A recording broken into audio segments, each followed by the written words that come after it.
Welcome, welcome. You're here at Monkey D. FIC. Today we present to you What If Luffy Ate a Vampire Devil Fruit? Like and subscribe if you want more awesome stories. Sit back, relax, and enjoy. Chapter 1 Red Water. The storm came from nowhere, the way the worst ones always did. One moment the sky had been the kind of deep, bruised orange that Nami called suspicious, and everyone else called pretty. And then the clouds rolled in like something had pulled a curtain across the horizon, heavy and black and moving too fast for any natural weather system. Nami was at the railing with her climate act before the first drop of rain hit the deck, her eyes doing that rapid calculation thing that meant she was already 3 problems ahead of everyone else. "This isn't normal," she said. "Storms aren't normal?" Usopp asked, because he was Usopp. "Not this one." She pointed southeast, where the clouds formed a tight spiral around something that couldn't be seen from here, but not the hollow peaceful kind. It was dark all the way through. "That's a fixed-point storm. It's not moving. It's sitting on something." Zoro came up from below with his arms crossed, having apparently decided that the sharp drop in air pressure was worth interrupting his nap for. He squinted at the spiral. "Something like what?" "Something I don't want to sail toward," Nami said. In the crow's nest, Luffy was already leaning so far over the edge of his lookout barrel that half his body was dangling in open air, his straw hat held to his head by one hand, eyes enormous and shining. "It looks like it's spinning around an island," he shouted down. "I can see trees. There's an island in there." "Yes," Nami said. "That's what I just said. Let's go to it." "That's the opposite of what I said." But the Going Merry had already caught a current, one of those invisible river roads that ran beneath the Grand Line's surface, the kind that moved like it had an opinion about where you were going. The ship lurched, and Nami grabbed the railing, and the tiller swung hard to starboard, and then the sea made a sound that wasn't quite a wave and wasn't quite a roar but was somewhere between the two, and they were moving toward the spiral whether they wanted to or not. "Okay," Luffy said, delighted. "We're going." "We're not going, the current is taking us, and there's a difference." Nami stopped, looked at the water, looked at the sky, and made the sound of someone recalculating every decision that had led to this moment. Everyone hold on to something. The crossing took 15 minutes and felt like an hour. The storm didn't act like weather. It acted like a wall that only let you through if it decided to. And it decided to let the Merry through the way a cat lets a mouse run, with the particular lazy confidence of something that knows exactly what it's doing. Rain hit the deck in sheets. Sanji somehow appeared with cups of warm coffee for everyone, which nobody questioned because that was just who Sanji was. Chopper spent the crossing wedged between the masts and Usopp with his eyes screwed shut, and Usopp spent it telling an increasingly elaborate story about how his grandfather had once sailed through a storm like this and survived, the details of which shifted significantly every time a big wave hit. And then they were through, and the storm wall was behind them, and the island was in front of them, and everything went very quiet. It was a small island, the kind the Grand Line kept tucked in corners like a forgotten coin. Dense jungle that ran right to the water's edge, the trees old and heavy with dark leaves, their trunks wrapped in something that might have been moss and might have been something else. The sky above the island was clear but dim, the light hitting everything at the wrong angle, making noon look like dusk. The water in the island's natural cove was a color that made Nami's clipboard slowly lower from her face. It was red. Not blood red, not quite, more like the red of very old wine, or the sky just after the sun finishes setting, or the inside of a pomegranate. Still and deep and perfectly, unnervingly red. "That's iron," Robin said from beside the railing, her voice carrying the particular calm she reserved for things that were dangerous and interesting in equal measure. She was looking at the water with one finger resting against her lips. "Extremely high iron concentration in the water. Minerals from the island's volcanic core, probably. It's rare, but not impossible." She paused. "The island itself, though?" Another pause. "That I am less certain about." "What do you mean?" Nami asked. "I mean that I've read descriptions of this place in 3 different texts, all of which referred to it by different names and all of which agreed on one thing. Robin looked up at the treeline. That it's been uninhabited for 400 years. Whatever was here before left very quickly, and nothing came back. Fantastic, Zoro said. He didn't sound concerned. He actually sounded faintly interested, the way he got when something had enough edge to it to hold his attention. Luffy had already stretched one arm to the shore. Luffy, Nami started. Just looking, he called, which was absolutely not true, and everyone knew it, and nobody could stop him because he was already pulling himself through the air toward the treeline in that effortless gum-gum way that still made Usopp's stomach drop if he watched too closely. He landed on the shore with a soft thump, boots sinking slightly in the black sand. The red water lapped at the edge of the beach with a sound like a slow exhale. He straightened up and looked around, and the forest looked back at him, and Luffy had faced sea kings and marines and one very angry Arlong, and he had never once felt the forest look at him before, but this one did. It was the kind of quiet that had weight to it. The kind of quiet that knew something. He liked it immediately. He pushed into the trees. The jungle was dense but not impenetrable, like it had grown specifically to slow you down rather than stop you, paths running in slightly wrong directions, light filtering through at angles that made depth hard to judge. Luffy moved through it with his usual lack of anything resembling caution, ducking under low branches and stepping over roots that definitely tried to trip him, hands in his pockets, eyes wide. He found the shrine 20 minutes in. It was small, barely waist-height on him, built from black stone that had been placed rather than grown, the slabs fitted together with a precision that the surrounding jungle had spent 400 years trying to undo, and only half succeeded. Moss and vine ran across it, but the stone beneath was intact. At its center, on a flat altar surface, sat a bowl. And in the bowl, cushioned in something that had been fabric once, and was now just the memory of fabric, was a fruit. Luffy crouched down in front of it. The fruit was roughly the size of a large apple, and its skin was a deep, dark crimson that was almost black, covered in the spiral pattern that marked every devil fruit he'd ever seen. It had a particular kind of weight to it, not physical, because he hadn't touched it yet, but a presence weight, the kind of gravity that certain things had when they mattered a lot. Like Shanks's anchor. Like his straw hat. Like the moment before a real fight. He tilted his head at it. "Hey," he said, which was how Luffy greeted most important things. The fruit didn't answer, but something in the air around it shifted, and the trees above him were very, very still. The smell hit him then, not the fruit, but the island around him, and the particular combination of old stone and salt air and something botanical that he couldn't name, and under all of it, somehow, the clean sharp smell of hunger. His stomach growled with a sincerity that echoed. He'd been eating Sanji's cooking for 3 days and somehow he was starving. He picked up the fruit. It was heavier than it looked. The spiral pattern on its skin ran deep, almost carved, and the color up close was extraordinary. Every shade of dark red that existed seemed to live inside it, shifting as he turned it in his hand. He'd never seen a devil fruit that looked quite like this. Most of them looked strange or ugly or both. This one looked like something had worked very hard to make it look the way it did. He bit into it. The taste was wrong, in a way that was beyond the normal devil fruit wrongness, which was already considerable. Devil fruits tasted like something had removed every characteristic of good food and replaced it with the philosophical concept of food, and this one tasted like that but also like rust and cold water and something ancient that had never needed a name because nothing had survived an encounter with it long enough to give it one. It hit the back of his throat and sat there, and for 3 full seconds Luffy's entire body went very still in the particular way that his body only went still when something enormous was happening inside it. Then he swallowed. Then he ate the rest of it, because he was Luffy, and he'd already started. He stood up, tossed the core over his shoulder, and wiped his mouth with the back of his hand.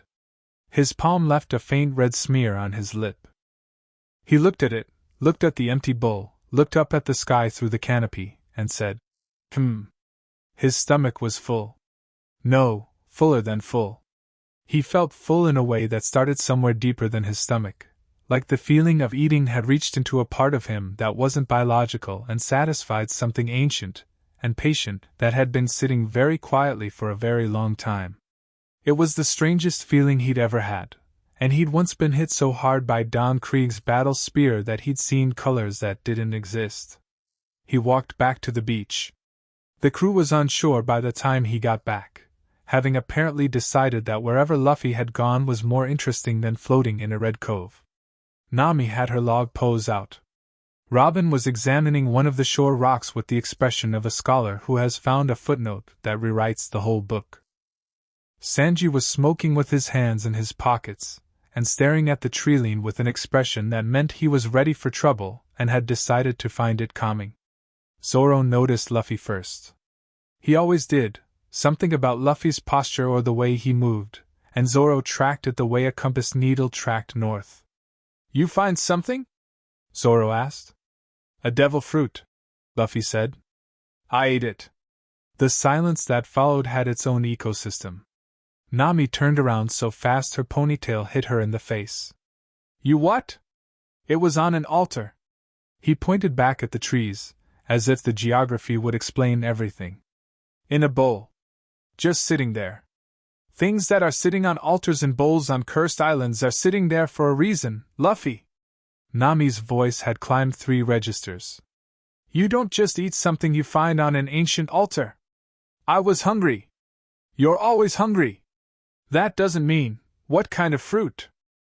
Robin asked, her voice cutting across the beginning of Nami's spiral into actual fury with the quiet authority of someone who had information and knew it mattered. Luffy described it. The color, the depth of the spiral pattern, the way it had felt like it weighed more than it should. The smell of it. The taste, which he described as bad but weird bad, not normal bad. Which was not helpful but was very accurate. Robin was quiet for a long moment. A long moment for Robin was measurably longer than a long moment for anyone else, because Robin had practiced silence the way other people practice swordsmanship, with discipline and purpose. When she spoke, her voice was careful. Kuketsu no mi, she said. "If I'm correct." "What does that mean?" Sanji asked, cigarette stilling in his mouth. "Vampire," Robin said. "The vampire fruit." She looked at Luffy with something in her eyes that was very hard to read, not fear, because Robin didn't perform fear, but a deep and genuine recalibration of expectations. It's listed in exactly 2 texts I've encountered, and both texts treat it as a historical artifact. The last known user was killed 400 years ago by a joint force of 7 island nations and approximately 400 soldiers. A beat. The fruit was never recovered. Until now. Zoro said, and there was something in his voice that was absolutely not excitement, except that it was. Until now. Robin agreed. Chopper had gone the particular shade of white that his transformation allowed, which was impressive given his normal color. A vampire devil fruit? As in blood drinking and immortality and it's a paramecia, Robin said. Paramecia fruits modify the user's body and abilities. This one, from what I've read, doesn't grant true immortality. But it does grant regeneration considerably beyond anything I've heard documented. Enhanced senses. The ability to transform into mist. Some form of command over animals. And the ability to consume blood to gain strength, including, according to one source, temporary access to the memories and abilities of the person whose blood was consumed. Everyone looked at Luffy. Luffy had been listening to this entire summary with the focused expression he wore when he was eating and someone was telling him something important, present, interested, absorbing. He turned the information over in his head the way he turned meat over on a grill, and then he grinned. "Cool," he said. "Cool," Nami repeated. "Cool." He ate the vampire fruit and his response is cool. What else should I say? I don't know, Luffy. Maybe I'm concerned about the blood-drinking aspect, or perhaps I should have asked before consuming something I found on a cursed altar, or literally anything. I'm not gonna bite anyone who doesn't want to be bitten, Luffy said, with the uncomplicated certainty of someone who had already resolved all ethical questions in this domain. And if it makes me stronger, then good. I need to get stronger. The logic was airtight, in the specific way that Luffy's logic always was, built for entirely different axioms than everyone else's, structurally sound, entirely impossible to argue with. Zoro made a sound that was very close to a laugh and turned away. Sanji lit a new cigarette off the end of his old one. Usopp sat down on a rock and appeared to be thinking very hard about his life choices. Chopper started muttering about conducting a medical examination. Robin simply watched Luffy with the expression she reserved for things that were going to be historically significant. "We should leave the island," Nami said, with the tone of someone who has lost the battle and is choosing the war. "Now, before the storm changes." Nobody argued with that. It took them until the following morning for anything to actually change. The night passed normally. Dinner, watch rotation, the usual Zoro falling asleep in the wrong place situation, and Luffy ate 3 portions of Sanji's fish stew and went to sleep in his usual spot on the prow, head over his face, and nothing seemed different except that Chopper kept coming up every 40 minutes to press a thermometer to Luffy's neck and write things down on a clipboard. The sun came up over the stern. The Red Island was long behind them. The sea had returned to its normal, perfectly unreasonable Grand Line blue. And then Luffy woke up, and the first thing he did was sit up very fast, and the second thing he did was tilt his head. "I can hear fish," he said. Zoro, who was the morning watch, looked at him from across the deck. "What?" "In the water. I can hear them moving." Luffy's eyes weren't focused on anything visible. He had the look of a man hearing a symphony he'd never heard before. "There's a whole school of something big. And," he went quiet, "there are 3 ships. Maybe 4. Northeast. I can't see them, but I can smell them. Salt and tar and food cooking and—" He stopped, and something shifted in his expression, something that wasn't quite Luffy's normal face. Something older. "And blood. There are people on those ships. I can smell—" He stopped talking. He touched his mouth with 2 fingers, very carefully, like he was checking that his face was still on correctly. Then he looked at his hand. He said. "You're not going to—" Zoro started. "No," Luffy said, with perfect clarity. Not defensive, not unsettled. Just Luffy, drawing a line through solid ground. "No. I'm fine. It just—" He searched for words, which was not his strongest skill. "It's like smelling Sanji's cooking. You know? It smells good, but you're not gonna start eating the kitchen."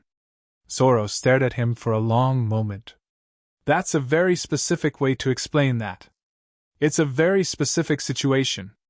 By the time the rest of the crew was awake, Luffy had confirmed the ships. They materialized on the horizon about an hour later, just where he'd placed them, a merchant convoy of 4 vessels moving in protective formation.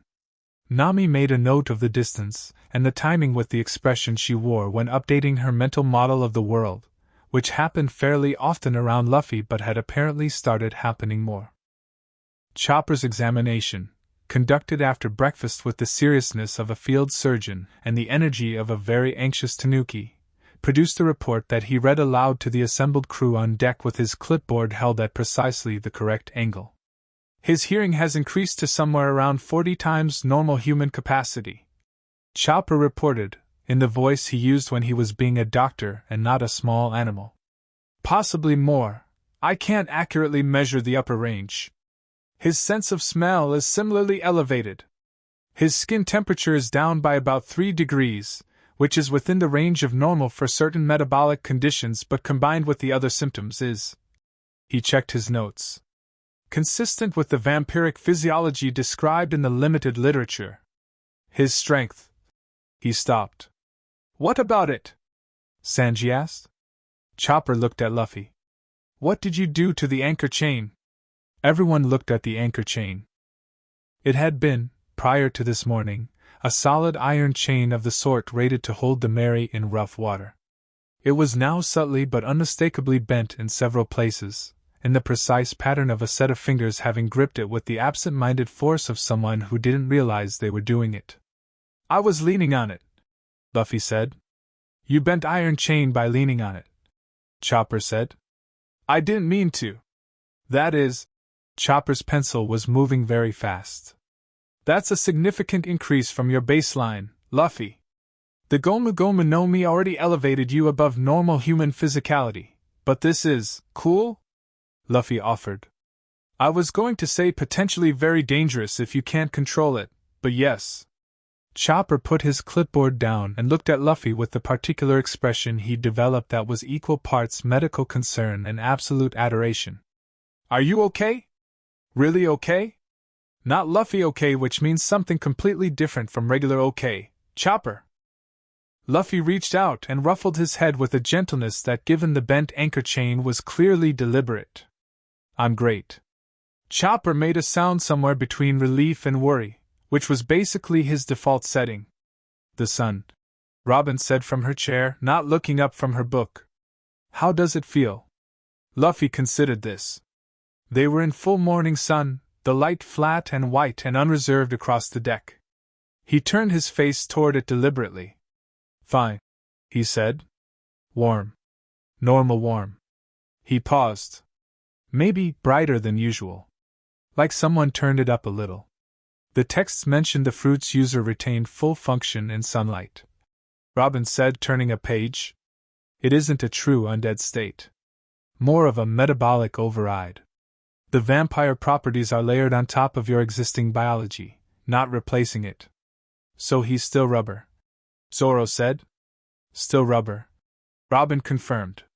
But also a great deal of other things.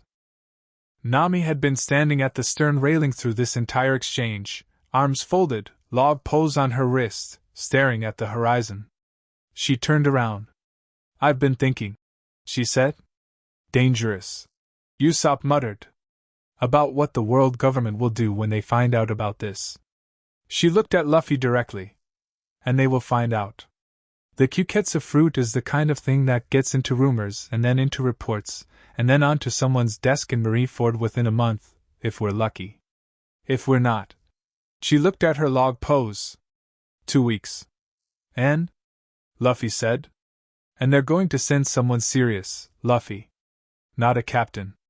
Not a commodore. She held his gaze. This fruit has history.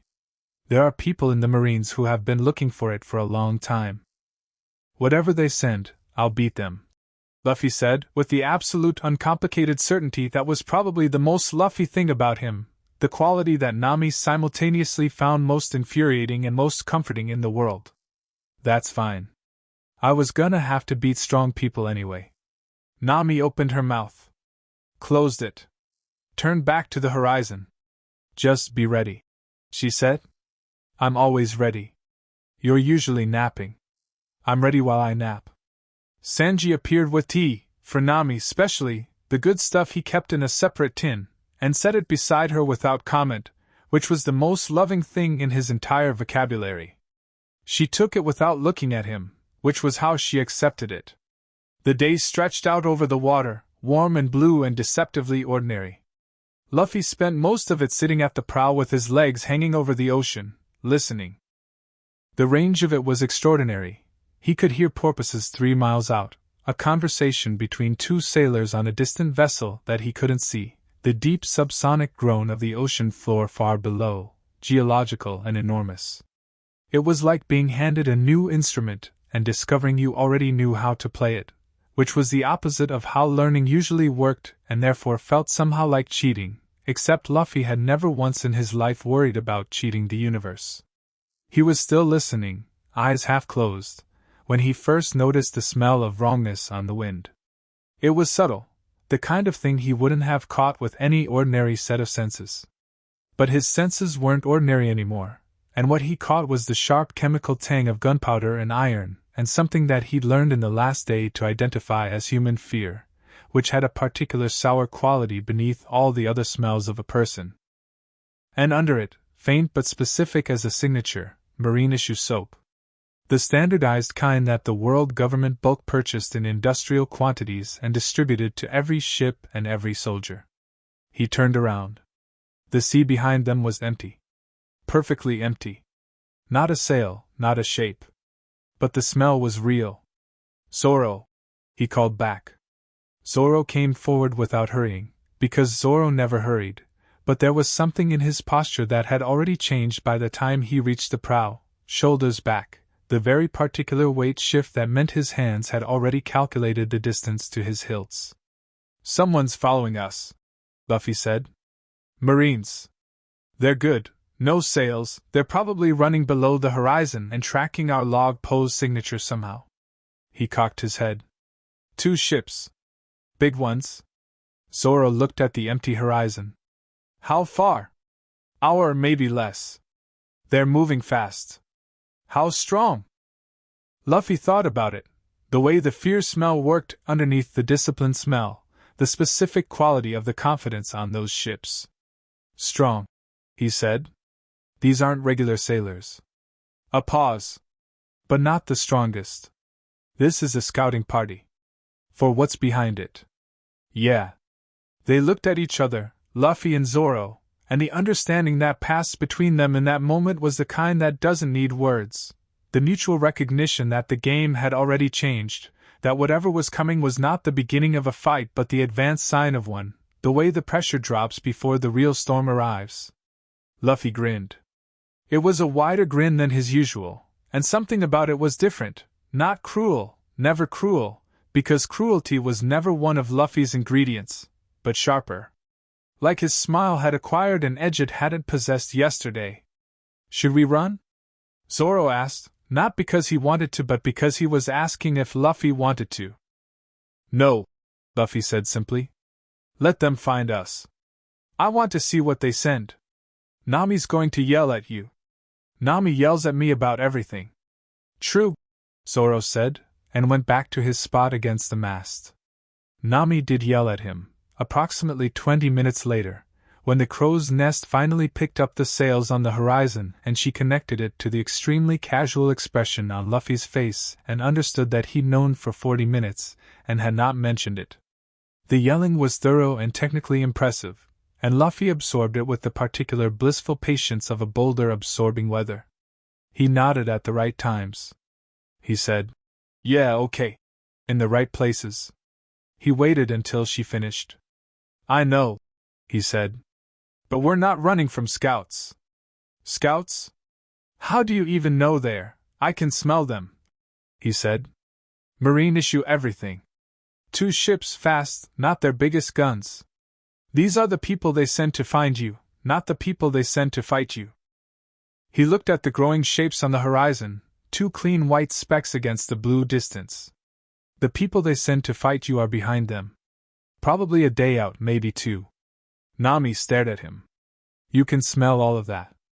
I can smell scared people, and those people aren't as scared as they should be if they were going up against me alone. They're scared like people who know backup is coming. The silence stretched. Nami pressed her fingers to the bridge of her nose. If those ships get close enough to accurately log our position, they won't. Luffy said. You don't know, Nami. He looked at her, and there was something in his eyes, a calm and depth that the Luffy she'd known before yesterday didn't quite have, not so concentrated, not so settled. He was still Luffy. He would always be Luffy. But there was something new in there, old and patient and absolutely certain, that had moved in alongside the boy she knew and made itself comfortable. I've got this. She looked at him for a long moment. The wind picked up between them, warm and carrying the smell of coming rain. She lowered her hand. Don't sink them, she said. The paperwork from sinking a marine vessel is unbelievable. I'll try not to. Trying is not. I'll mostly try not to. Luffy. But she was already turning to go below and get her charts, because that was what Nami did when she'd lost the argument. She went and found the next problem to solve, which was a kind of losing that looked a lot like winning. The marine ships closed the distance over the next hour as the sun dropped toward the water, the light going amber and long. They were good sailors. Whoever was captaining those ships knew their work, running a wide pincer approach that tried to use the sun angle for cover, which would have been perfectly effective against anyone with normal human senses. Against Luffy's new senses, it was roughly equivalent to trying to hide a marching band behind a curtain. He tracked every adjustment they made. He could hear the orders being called on their decks long before the ships were visible without a telescope. He could smell the gunpowder being moved up from below, not a full broadside, something smaller, faster. Cannons meant to disable rather than destroy. They wanted the Mary intact. That meant they wanted someone from it alive. Me, he thought, without any particular concern. They want to see the fruit. He stood up at the prow as the first ship cleared the orange line of sunlight on water and became properly visible, flying its marine flag with the precision of people who believed in what the flag represented. A good-sized frigate, armed crew at their stations. The second came around the port side, slower, holding its angle. On the lead ship's deck, someone raised a speaking trumpet. "Straw Hat Luffy!" The voice carried across the water with the resonance of practiced authority, a young vice-captain's voice, trained and certain and not quite hiding its tension. "By order of Marine Headquarters, you are commanded to heave to and prepare for boarding. Compliance will be." Luffy stretched his arm out sideways, perpendicular to the ship's course, fingers spread. The darkness came naturally, not from any effort, not from any thought, but from the fruit responding to his intent the way his rubber body had always responded to his need. It pulled out from his fingers like something had released it, thin tendrils of actual shadow mist spreading across the water's surface, catching the late light and throwing it back wrong, and the temperature on the Mary's deck dropped by 5 degrees in the space of 3 seconds, and Usopp made a sound that was very quiet and very sincere. "What is that?"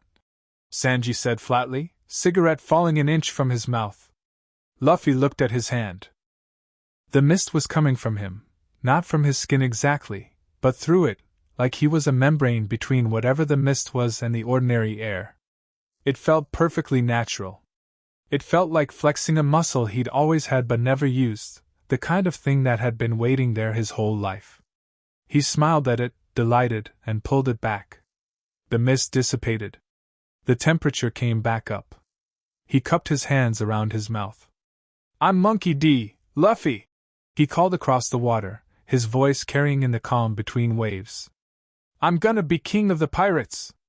I'm not stopping, and you should go back and tell whoever sent you that I said hi." He thought about it. "Actually, don't tell them hi. Just tell them that whatever they're planning." He grinned, and the last of the sunset lit his face and made him look, for just a moment, like something from a very old and very serious story. "I'm looking forward to it."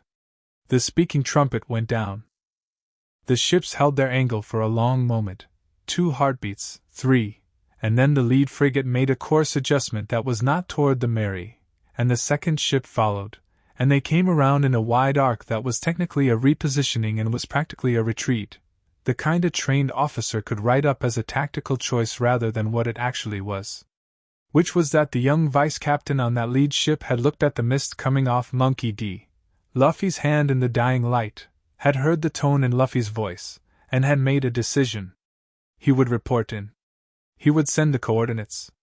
He would let his superior decide what to do with this. Because he had looked at the boy on that ship's prow and seen something that, in his 12 years of marine service, he had never quite seen before. Not a pirate. Not a monster. Something harder to name, a person whose absolute confidence in themselves had somehow become indistinguishable from a force of nature, and who was smiling about it.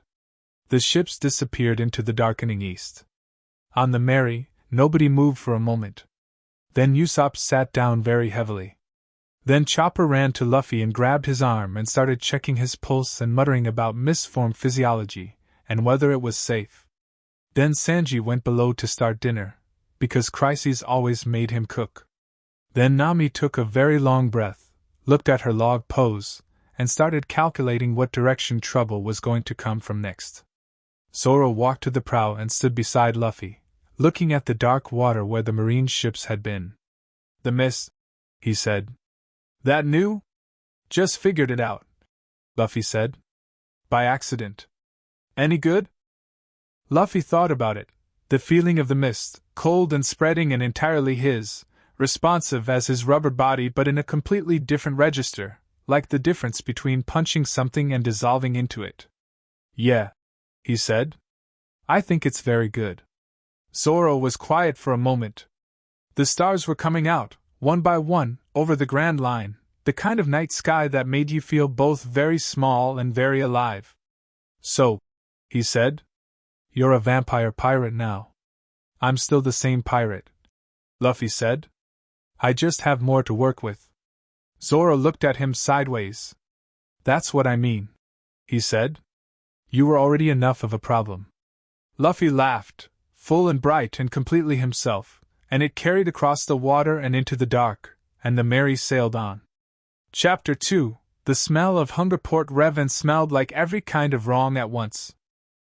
That was the first thing Luffy noticed when the Mary rounded the headland and the harbor came into view, not what he saw, which was the usual arrangement of docks and warehouses and taverns stacked against a hillside like someone had dropped a city from a height, and it had landed more or less upright, but what he smelled. A week ago that smell would have been background noise, the generic port town blend of fish and rope and unwashed people and commerce. Now it was a layered and specific document. Salt and tar on top, the honest working smell of any harbor. Beneath that, cooking fires and frying oil and the warm grain smell of a brewery that was running double shifts. Beneath that, iron and wood rot from ships that needed work.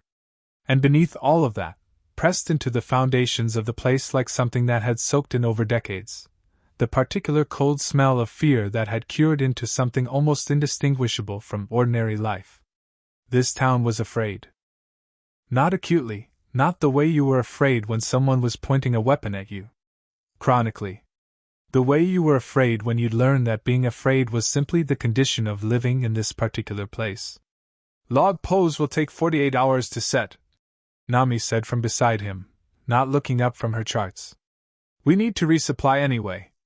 Fresh water, provisions, we're almost out of salt and Sanji has been catastrophically passive-aggressive about it for 3 days. "I haven't been passive-aggressive," Sanji said from directly behind them, in a tone that was passive-aggressive. "We dock," Luffy said. "We dock carefully," Nami said. "We dock. Luffy, Nami." He looked at her, and she looked at him, and she recognized the expression, not obstinacy, never exactly obstinacy with Luffy, more like a compass needle that had found north and was simply pointing at it. "We need supplies. The crew needs to stretch. And I want to know why this town smells like that." Nami opened her mouth. "Like what?" "Like people who've been scared for a long time." He turned back to the harbor, tracking the shapes on the docks, the way people moved, the particular quality of a crowd that had learned to keep its head down. "Something's wrong here." Nami was quiet for a moment, and then she looked at the harbor with different eyes, her navigator's eyes, the ones that read places the way she read weather.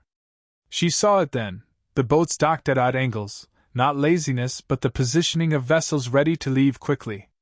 The warehouses with reinforced doors that were new wood in old frames. The guards at the harbor master's post, 2 more than necessary, looking outward not inward. "Pirates," she said quietly. "This town is under someone's thumb." "Yeah." Luffy's jaw had taken on the particular set that meant the compass needle had already started moving towards something. "Let's go find out whose."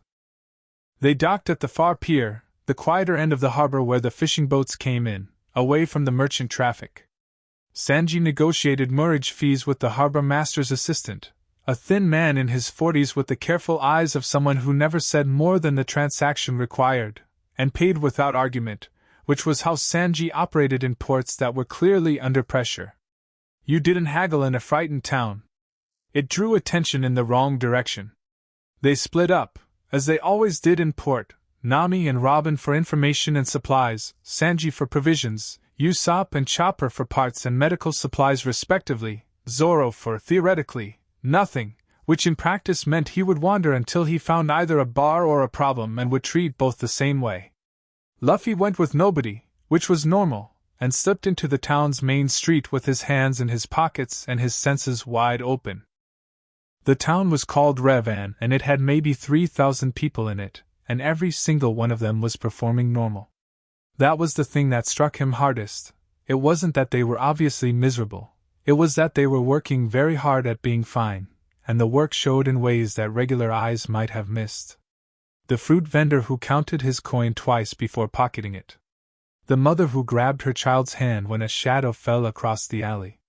The two men at a corner table outside a tavern who were talking about fish but were watching the street, every few seconds, with the mechanical regularity of people on a rotation. Watchers, Luffy realized. They were watching for something specific. Reporting to someone? He filed this and kept walking. He found a place to sit, the edge of a fountain in the town's small central square, stone worn smooth with use. A little girl feeding bread to pigeons at the far side and ignoring everything that wasn't the pigeons, and he just listened. His hearing reached out through the town's walls and alleyways like water finding its level, picking up conversations through stone and wood and the ambient noise of a working harbor. A lot of it was ordinary. Some of it wasn't. In a warehouse 3 streets east, the counting of money and the specific vocabulary of tribute payment, numbers that were too large for regular commerce and too regular for anything voluntary. A voice he'd never heard giving amounts, another voice he hadn't heard receiving them with the particular pleasure of someone who expected this. In a tavern 2 streets north, a conversation between a man with a Revan accent and a man without one, the out-of-towner's voice carrying the particular confidence of someone who knew they were protected. The protected man was explaining what happened to businesses that were late. He was explaining it cheerfully. Luffy's fingers, resting on the fountain's edge, pressed down without thinking. The stone cracked under 3 of them like dry clay. He looked at the cracks, lifted his hand, and folded his fingers into his palm. Controlled. He could do this. The strength was there and it was enormous. But he was rubber to his core and rubber could flex, could calibrate, could hold. He took a breath and thought about Chopper's voice explaining the difference between using power and being used by it, and the thought settled him. He went to the tavern. The out-of-towner was easy to spot, big, overdressed for a port town, the specific kind of relaxed that expensive muscle buys, sitting with 2 others who were wearing their weapons in the casual way of people who'd never been told not to. The man with the Revan accent across from him was a shopkeeper type, 50s, flour on his hands, which meant he ran something food-related and had been pulled from his work to be here, which meant this meeting was not his idea. Luffy sat at the bar. The barkeep was in his 20s and hadn't quite learned yet to keep his face completely empty. His eyes went to the out-of-towner's table and then to Luffy's straw hat and back to the glass he was cleaning with slightly too much focus. "What's in the barrel?" Luffy said. "Which barrel?" Luffy nodded at the one behind the bar. "The one that's actually good." The barkeep looked at him. Made some kind of private calculation. Pulled a cup from the better shelf and filled it from the barrel in question. Set it down. Didn't say a price. Luffy drank it. Not bad. He set the cup down and said, without lowering his voice, "Who owns this town?" The barkeep's claw stopped moving. At the table, one of the out-of-towner's 2 companions shifted his weight forward. "Big question for someone who just walked in," the out-of-towner said. His voice was carrying. He'd meant for it to carry. "You lost?" Luffy turned on the barstool to look at him, which was interesting because Luffy turned on barstools the way most people turned in comfortable chairs, completely unhurried, entirely without tension. "Nope," he said. "I'm Luffy. I just docked. Who owns this town?" The out-of-towner studied him for exactly the amount of time it took to decide that the straw hat and the lean frame added up to a young pirate who didn't know what he was walking into. He smiled, which didn't involve his eyes at all. "This town," he said, "is under the protection of Captain Moro of the Iron Tide Pirates. Which means anything you're thinking about doing here goes through Captain Moro first." "Okay," Luffy said. "Where's Captain Moro?" The smile flickered. "Why do you want to know?" "So I can talk to him about stopping." Luffy looked at the shopkeeper with the flour on his hands, who had gone completely still in the particular way of someone who didn't want to be noticed by any of the current participants. "You charging this town tribute?" The out-of-towner stood up. Both his companions stood up. The barkeep took 3 involuntary steps backward and collided with the bottle shelf. "Kid," the out-of-towner said, and there was something in his voice now that had replaced the confidence, Not quite fear, more like the recalibration that happened when the math didn't add up. Because there was something about Luffy sitting on that bar stool, the way he was sitting on it, that was starting to communicate things that the straw hat and the lean frame hadn't prepared the out-of-towner for. I don't know who you think you are, but I told you, Luffy said patiently. I'm Luffy. He wasn't doing anything. He wasn't glaring, he wasn't posturing, he wasn't doing any of the things that strong people usually did to fill a room. He was just sitting there, and the room was full anyway, and the out-of-towner couldn't work out why, and that was worse, somehow, than anything Luffy could have done deliberately.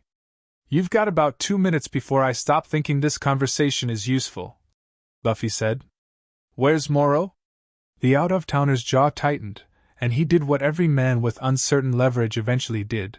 He made a bigger gesture than the situation required. His hand moved to his sword, not a draw, a threat. The language of men who wanted to avoid the cost of actually fighting. Luffy looked at the hand. Then he looked at the man. Then he sighed through his nose and stood up from the barstool, and the movement was so quiet and so complete that the out-of-towner's hand stopped. Don't, Luffy said simply. Or what? Luffy just looked at him. No smile now. Not angry either, just Luffy looking at someone with his full attention, which was beginning, in the weeks since the Red Island, to carry a quality that it hadn't used to. Something deep and unhurried and absolutely certain of itself, the way old things were certain. The kind of gaze that made people feel, without being able to explain why, that they were standing at the edge of something very deep. The hand came away from the sword. The out-of-towner sat back down. His companions sat back down. The flower-handed shopkeeper had not moved.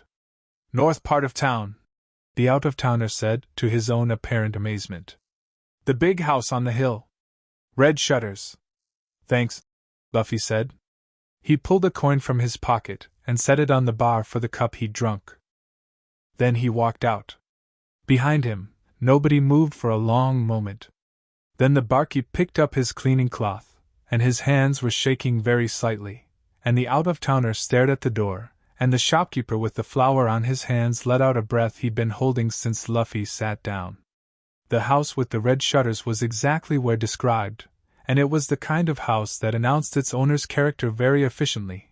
Large, new wood on an old foundation, surrounded by men who were armed better than anyone in a fishing port needed to be, the whole arrangement broadcasting the precise message that the Iron-Tide pirates wanted to broadcast to the 3,000 people below who had to look at it every day.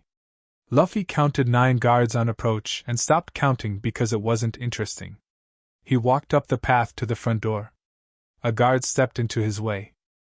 Large man, scar on his chin, the bearing of someone who'd been doing this long enough to have stopped thinking about whether he was on the right side. Private property, he said. Turn around. Is Moro in? Luffy asked.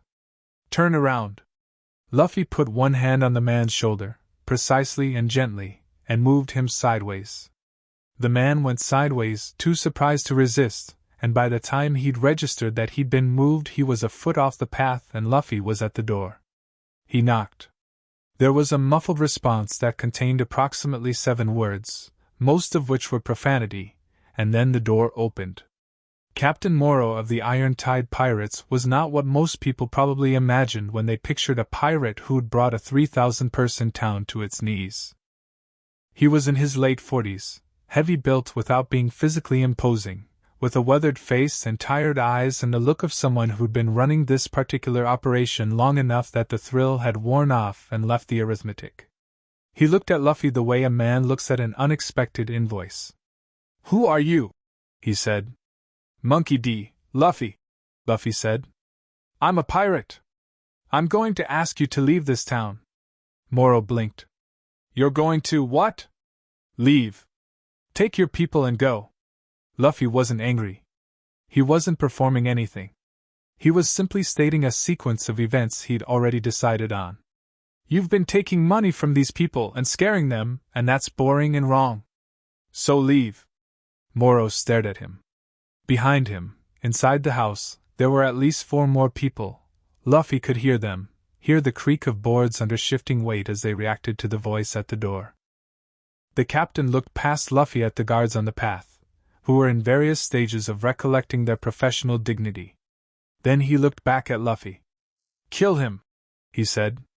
Luffy hit the first guard with an arm that had traveled about 3 feet to wind up and had somewhere picked up the additional force of whatever his body was doing differently now, and the guard hit the house wall on the other side of the path and stopped moving, and the sound of the impact was enough to freeze everyone else for exactly the time Luffy needed to put his foot in the door before Moro could close it.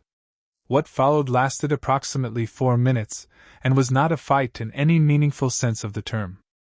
There were 9 guards plus 4 inside, and Luffy moved through them with the unhurried efficiency of someone doing a task they are perfectly suited for, and none of them got a clean shot at him because the mist kept happening, not dramatically, not with any performance, just Luffy's body responding to pressure by going briefly non-physical in the way smoke wasn't there when you grabbed it, and then becoming very physical again approximately where his fist was. He was discovering the way the fruit worked in real time, in the middle of the fight, the way Luffy always discovered things, by doing them and seeing what happened. The mist form was instinctive. It lasted only a second, 2 at the most, but a second was long enough to let a blade pass through where his torso had been and come back together before the next one arrived. He didn't plan it. His body planned it for him, the way his rubber body had always absorbed shocks his brain hadn't processed yet. It was deeply weird and completely wonderful. Moro ran for the back of the house. Luffy stretched his arm through 2 walls, grabbed him by the collar, and pulled. He sat the captain down in a chair in the front room, surrounded by his very thoroughly incapacitated crew, and crouched in front of him. "Leave," he said again. "Today. Give back what you took from the people here, if you have it. If you don't, then just go." He thought about it. "And don't do this somewhere else." Moro had the expression of a man whose entire operational framework had just been disassembled in front of him by someone who didn't even seem to be trying. "What? Who are you?" "I told you." Luffy stood up. "Think about what I said." He walked out the front door and down the path and back into the town. By the time he reached the square, the mist instinct had subsided, and he was just walking, and his senses were already moving past the fight and cataloging the town again, the sounds, the smells, the quality of fear that was still there but had a slightly different register now, something shifting in it, like pressure before a storm releasing. He sat back down on the fountain edge and listened to the birds. He'd been sitting there for about 10 minutes, watching the pigeons and the girl who was still feeding them and thinking about whether there were any good restaurants near the harbor, when the smell hit him. It started at the edges of his perception and it grew, and the thing about it was that it wasn't bad. That was the terrifying part. It wasn't repulsive, it wasn't sharp, it didn't trigger anything in him that felt like alarm or disgust. It was warm. It was specific in the way that really good cooking was specific, the way it spoke to something in you that was deeper than preference, that was need. It was the smell of blood, not rust metal wound blood, but the living version, the warm and moving kind, and his entire body orientated toward it in one smooth involuntary movement before he caught himself. He stopped. His hands were on his knees and he was very, very still. A woman had crossed the square, mid-30s, carrying a market basket, a cut on her hand from something, fresh, the bandage not quite catching it all. She was 20 feet away and heading somewhere else, and she had no idea that the smell of that small cut had traveled 20 feet in the mild harbor breeze and done something extremely complicated to Luffy's nervous system. He stared at the fountain water. It was fine. It was manageable. It was exactly what he'd told Zoro it was like. Cooking smells when you're not hungry enough to actually eat. Except that he was realizing, sitting on this fountain in this square in the middle of this port town, that he was hungry. Not for food. He'd had breakfast, a large breakfast, 3 servings of Sanji's egg and salt fish, which was one of his top 5 breakfasts in his opinion. But there was a hunger underneath that one that sat in the new parts of him, the layered-on parts that the fruit had added, and it was patient and specific, and it was saying something. He needed blood. Not anyone's blood. Not like that. The fruit wasn't making him into a predator. He'd already decided it wasn't, and so it wasn't, because that was how Luffy operated, by deciding what things were. But the mechanism of it was real and it was biological and it needed attention. He went to find Chopper. He found him in the medical supply shop 2 streets from the harbor, in animated professional conversation with the shopkeeper about the relative merits of 2 different brands of surgical thread, which had somehow evolved into both of them looking at illustrated medical texts together with the intensity of scholars who had found kindred spirits. Luffy walked in, waited for a pause, and said, "Chopper, I need to tell you something." Chopper looked at his face and immediately became a doctor. "Outside," he said. They stood in the street beside the shop, and Luffy explained it quietly. The hunger, the way it worked, what triggered it, what it felt like, what he thought it needed. He was straightforward about it because there was no point being otherwise, and because Chopper deserved straight information, and because Luffy had long ago decided that pretending problems didn't exist was significantly more trouble than just saying what the problem was. Chopper listened with his clipboard held against his chest and his eyes doing the rapid processing thing they did when he was working through a medical problem at speed. When Luffy finished, Chopper was quiet for a moment. "Okay," Chopper said. "Okay? The fruit is a biological system," Chopper said, and his voice had the steadiness that he brought to things when he decided they were medical problems and not frightening things, which was how Chopper diffused most frightening things, by making them into medical problems. "Biological systems have requirements. You need to feed that part of your physiology, or it's going to create a deficit." He was writing something on his clipboard. "The question is what and how much and how often." He looked up. "And whether you can use animal blood." Luffy blinked. "Can I? I don't know yet. But the texts Robin found described the fruit's power as amplified by human blood specifically. It didn't say animal blood was useless, just less potent." He wrote something else. "For maintenance, though, just to keep that part of the system from building hunger deficit, animal blood should work fine. Theoretically." "Theoretically," Luffy said. "It's a vampire devil fruit, Luffy. I'm doing my best." Luffy looked at him for a second and then grabbed his head in both hands and shook it affectionately, which Chopper accepted with the expression of someone who was being shaken but didn't actually mind. "You're the best doctor," Luffy said. "I know," Chopper said. "Stop shaking me. I'm going to go find a butcher." The butcher was a large and cheerful man named Voss who had the particular unfazable quality that butchers often developed, having spent their professional lives in proximity to things that other people found unsettling. Chopper explained what he needed: fresh blood, volume to be determined, contained, and Voss didn't ask why with any particular intensity, because this was the Grand Line and the Grand Line had calibrated people to a wider range of normal than most sees. He came back with a clay bottle sealed with wax and the information that it was pig's blood, which was rich and fresh and from a healthy animal, which Chopper wrote down as if it would be on a test. They found a quiet spot behind the harbor chandlery, out of the general flow of foot traffic, and Luffy sat on a crate and held the bottle and looked at it. "You don't have to," Chopper said. "I know." Luffy turned the bottle in his hands. It was warm. "It's just weird." "Very weird," Chopper agreed, with the honesty of someone who knew that pretending things weren't weird didn't make them less weird. Luffy broke the wax seal. The smell hit him immediately, thick and iron-rich and warm, and his body did something below the level of decision-making, a deep organic recognition that was nothing like what happened around people but was in the same family of sensation. He lifted the bottle. He drank. It was not good. Not in the way food was good. It was more fundamental than good. It was the specific satisfaction of something being given exactly what it needed, no more and no less, the feeling of a system clicking into place that had been slightly out of alignment. The hunger that had been sitting in the lower registers of his new physiology loosened its grip and went quiet, the way the ache in a muscle went quiet after you'd finally stretched it properly. He finished it, set the bottle down, and wiped his mouth. Chopper was watching him with the careful eyes of a diagnostician and the worried eyes of someone who cared a great deal. "How do you feel?" Luffy thought about it honestly. "Clear," he said. Like when you've been a little cold all day and then you get somewhere warm. You didn't notice the cold till it was gone. He looked at his hands. I can feel it already. The blood. Like it's contributing something. Your senses are already elevated, Chopper said, making notes. This might push them further. Don't go full blast with hearing in the middle of town unless you want a headache.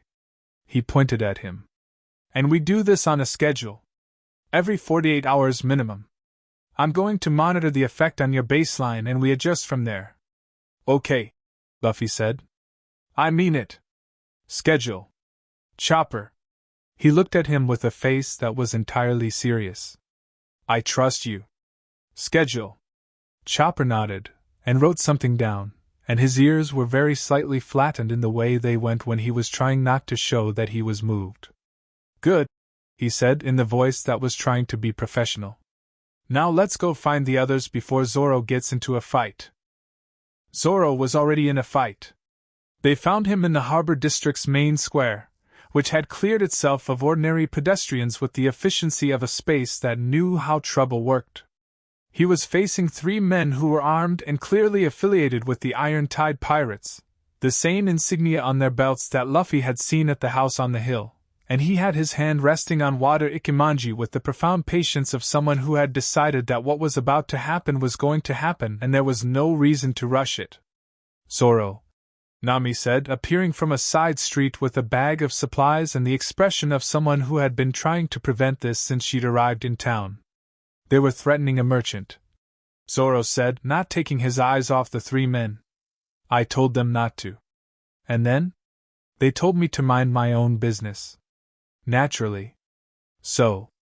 He drew Wado. Now it's my business. The fight lasted about 45 seconds and was extremely one-directional. Zoro didn't bother demonstrating anything, he simply resolved the situation with the minimum required force, which for Zoro was still absolutely extraordinary by any objective measure, the 3 men ending up in various states of lying down and not participating. He sheathed his sword and looked around to check if there were more. There weren't.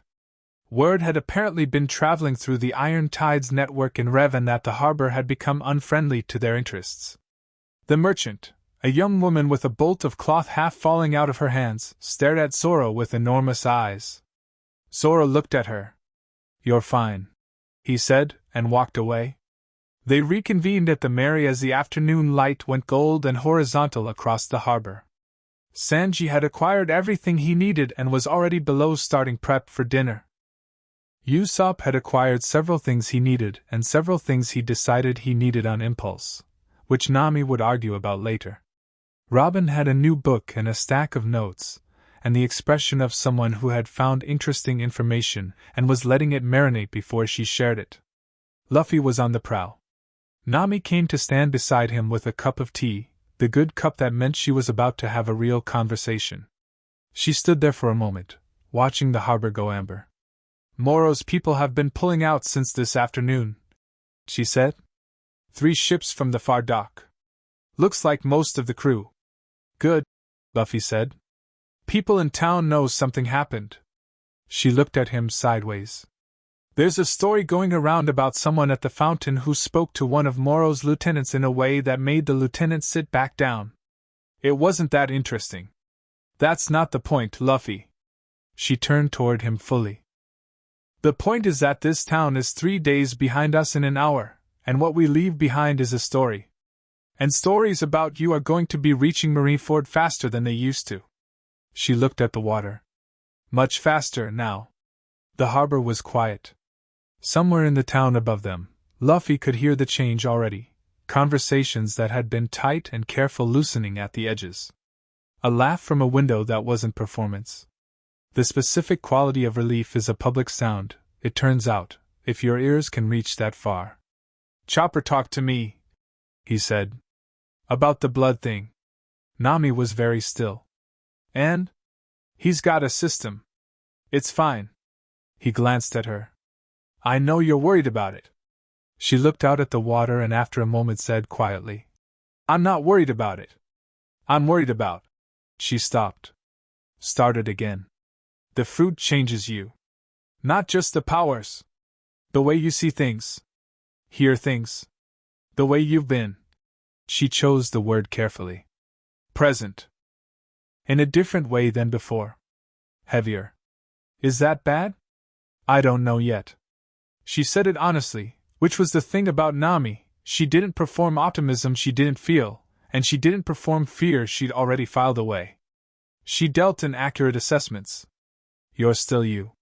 That's the important part. But you're. She looked at him again. More. Luffy thought about this. Yeah, he said. Don't let the more part eat the you part. She said, which was the most direct thing she'd said about it, and she picked up her tea and walked back toward the cabin. Luffy watched the harbor. From the far side of town, he heard the iron-tide ships finishing their departure, rigging and sails and the particular sound of reluctant compliance. 3,000 people, the town of Raven, going about their evening in the specific way of people who were slowly remembering how to do that without looking over their shoulder. He closed his eyes and let the range out, let his hearing travel as far as it wanted to go, out through the harbor and over the water, past the merchant lanes and the night fishermen, past the horizon he could see and the horizon he couldn't. The sea went on and carried everything, conversation and weather and the deep rhythms of things that had been living in it longer than any pirate had been sailing it. Far out, 2 days' sail, maybe less, he found them. More ships than last time. Different ships, larger, built for weight rather than speed, the kind of vessels that carried serious things seriously. He couldn't smell them yet, not at this distance, but he could hear the signature of them on the water, the way large ships press down on the ocean differently than small ones, and there were many of them moving with the coordinated discipline of a fleet that knew exactly where it was going. Coming here. He sat with this for a moment, the sea all around him and the stars beginning above, and he felt very clearly the scale of what was moving toward them, and he thought about Nami's words, more, and he let himself be that. Let himself be the larger thing that the fruit had layered onto him without letting go of anything underneath it. He opened his eyes. Oh! He called back toward the ship. Zoro appeared on deck, still not hurrying. Go to sleep early, Luffy said. All of you. We're going to need to move tomorrow. How many? Zoro said, which was the only thing that mattered to ask. Luffy looked out at the dark water. The fleet was too far to count exactly, but the weight of it on the sea was considerable. Something was leading it, something singular in the way it pressed the water, a gravity that reminded him of the Red Island, of the bowl and the fruit, and the thing that had been waiting for 400 years. Enough, he said. That it's going to be a really good fight. Zoro's mouth curved. Good, he said, and went below. Luffy stayed on the prow until the last light left the harbor, letting the dark and the sound and the wide cold smell of the open sea do what they did now, settle into him and become information, a map drawn in senses rather than paper, alive and accurate and constantly updating. The town breathed behind him. The sea moved in front of him. Somewhere in the dark water, someone with a wound that had never healed was looking at a map with Luffy's position on it and making decisions. Luffy rolled his neck and listened to the stars. Chapter 3, Crimson Fog. They left Raven before dawn. Nami had the course plotted by the time the sky was a thin gray promise over the eastern water, her log pose pointing at a northwestern heading that she'd chosen not because it was the fastest route to the next island on their path but because it ran through a stretch of sea she called the Scatter, a maze of rock formations and microcurrents that would make trailing a ship nearly impossible if you knew it, and nearly suicidal if you didn't. She knew it. She memorized it 3 years ago from a chart she'd stolen from a marine cartographer's desk in East Blue, and she'd been waiting for the specific occasion to use it. If that fleet is where you say it is, she told Luffy, rolling her chart with practiced efficiency, they'll lose us in the Scatter or they'll wreck themselves trying to follow. Either way buys us time. Time for what? Usopp asked. Time for me to figure out what we're dealing with, Robin said from her seat at the table with 3 open books arranged in a semicircle around her, and a cup of coffee that had gone cold 40 minutes ago. She hadn't noticed. She did this sometimes, disappeared into the architecture of a problem so completely that the ordinary world simply stopped registering. She'd been doing it since last night, since Luffy had come below and told them what he'd heard on the water, and she'd gone to her books without a word and hadn't stopped. Robin, Sanji said gently, appearing with fresh coffee and swapping it for the cold cup in a motion so smooth she barely registered it. What are we dealing with? She looked up. Her eyes had the particular quality they got when she'd assembled enough pieces to see the shape of something large. I was waiting for context before saying anything, she said. But based on what Luffy described, the number of ships, the weight of their movement, the timing relative to our position being reported by those scouts, I believe this fleet is being led by a Marine Admiral. The cabin went very quiet in the way that things went quiet when a number that was too large was placed on the table. Which one? Zoro asked. I don't know. Possibly one I've never encountered in any text, which would suggest someone new to the rank. She turned a page. What I do know is that the Kyuketsu fruit has history with the Marines specifically. Not just as a powerful devil fruit to be contained, personal history. The previous user killed a significant number of Marine officers before they brought him down. She paused. One of those officers was the brother of a man who, according to the records I've found, subsequently climbed the Marine ranks with exceptional speed. Someone who was motivated by more than duty. Someone who's been waiting for this fruit to surface, Nami said. For 400 years the fruit went unfound, Robin said. And now it hasn't. And someone who's been defined by that loss for their entire career has now been handed the professional justification to go looking for it. She let that sit. Luffy had been listening from the doorway, one shoulder against the frame, hat pulled low. What's his name? He asked. I don't have a name, Robin said. Yet. Doesn't matter, Luffy said. It might matter quite a bit, actually. I mean, his name doesn't change anything. He pushed off the doorframe. We sail the scatter. After that, wherever the log pose sends us next. He looked at the crew, Zoro with his arms crossed and his jaw set, Nami already back at her charts, Usopp calculating something private with his fingers, Chopper holding his medical bag like a talisman, Sanji standing with his hands in his pockets and a stillness about him that meant he was ready. He looked at each of them the way he always did, the way that managed to say I see you and we're fine and let's go all in the same look. Whatever's coming, it comes. He went back up on deck. They made the scatter by mid-morning. From a distance it looked like a collection of black teeth jutting from the water's surface at irregular intervals, the rocks old and volcanic and brutal, clustered over an area of roughly 3 miles in a pattern that had no logic to it from the outside. The currents that ran between them were contradictory and vicious. Luffy could feel them as pressure changes in the air, smell the way the water fractured against stone and came back in different directions. Nami stood at the prow with her climatact extended, taking readings. She did this with the precision of a musician tuning before a performance. Small adjustments, continuous verification, the kind of attention that looked effortless because she'd paid so much for the underlying skill.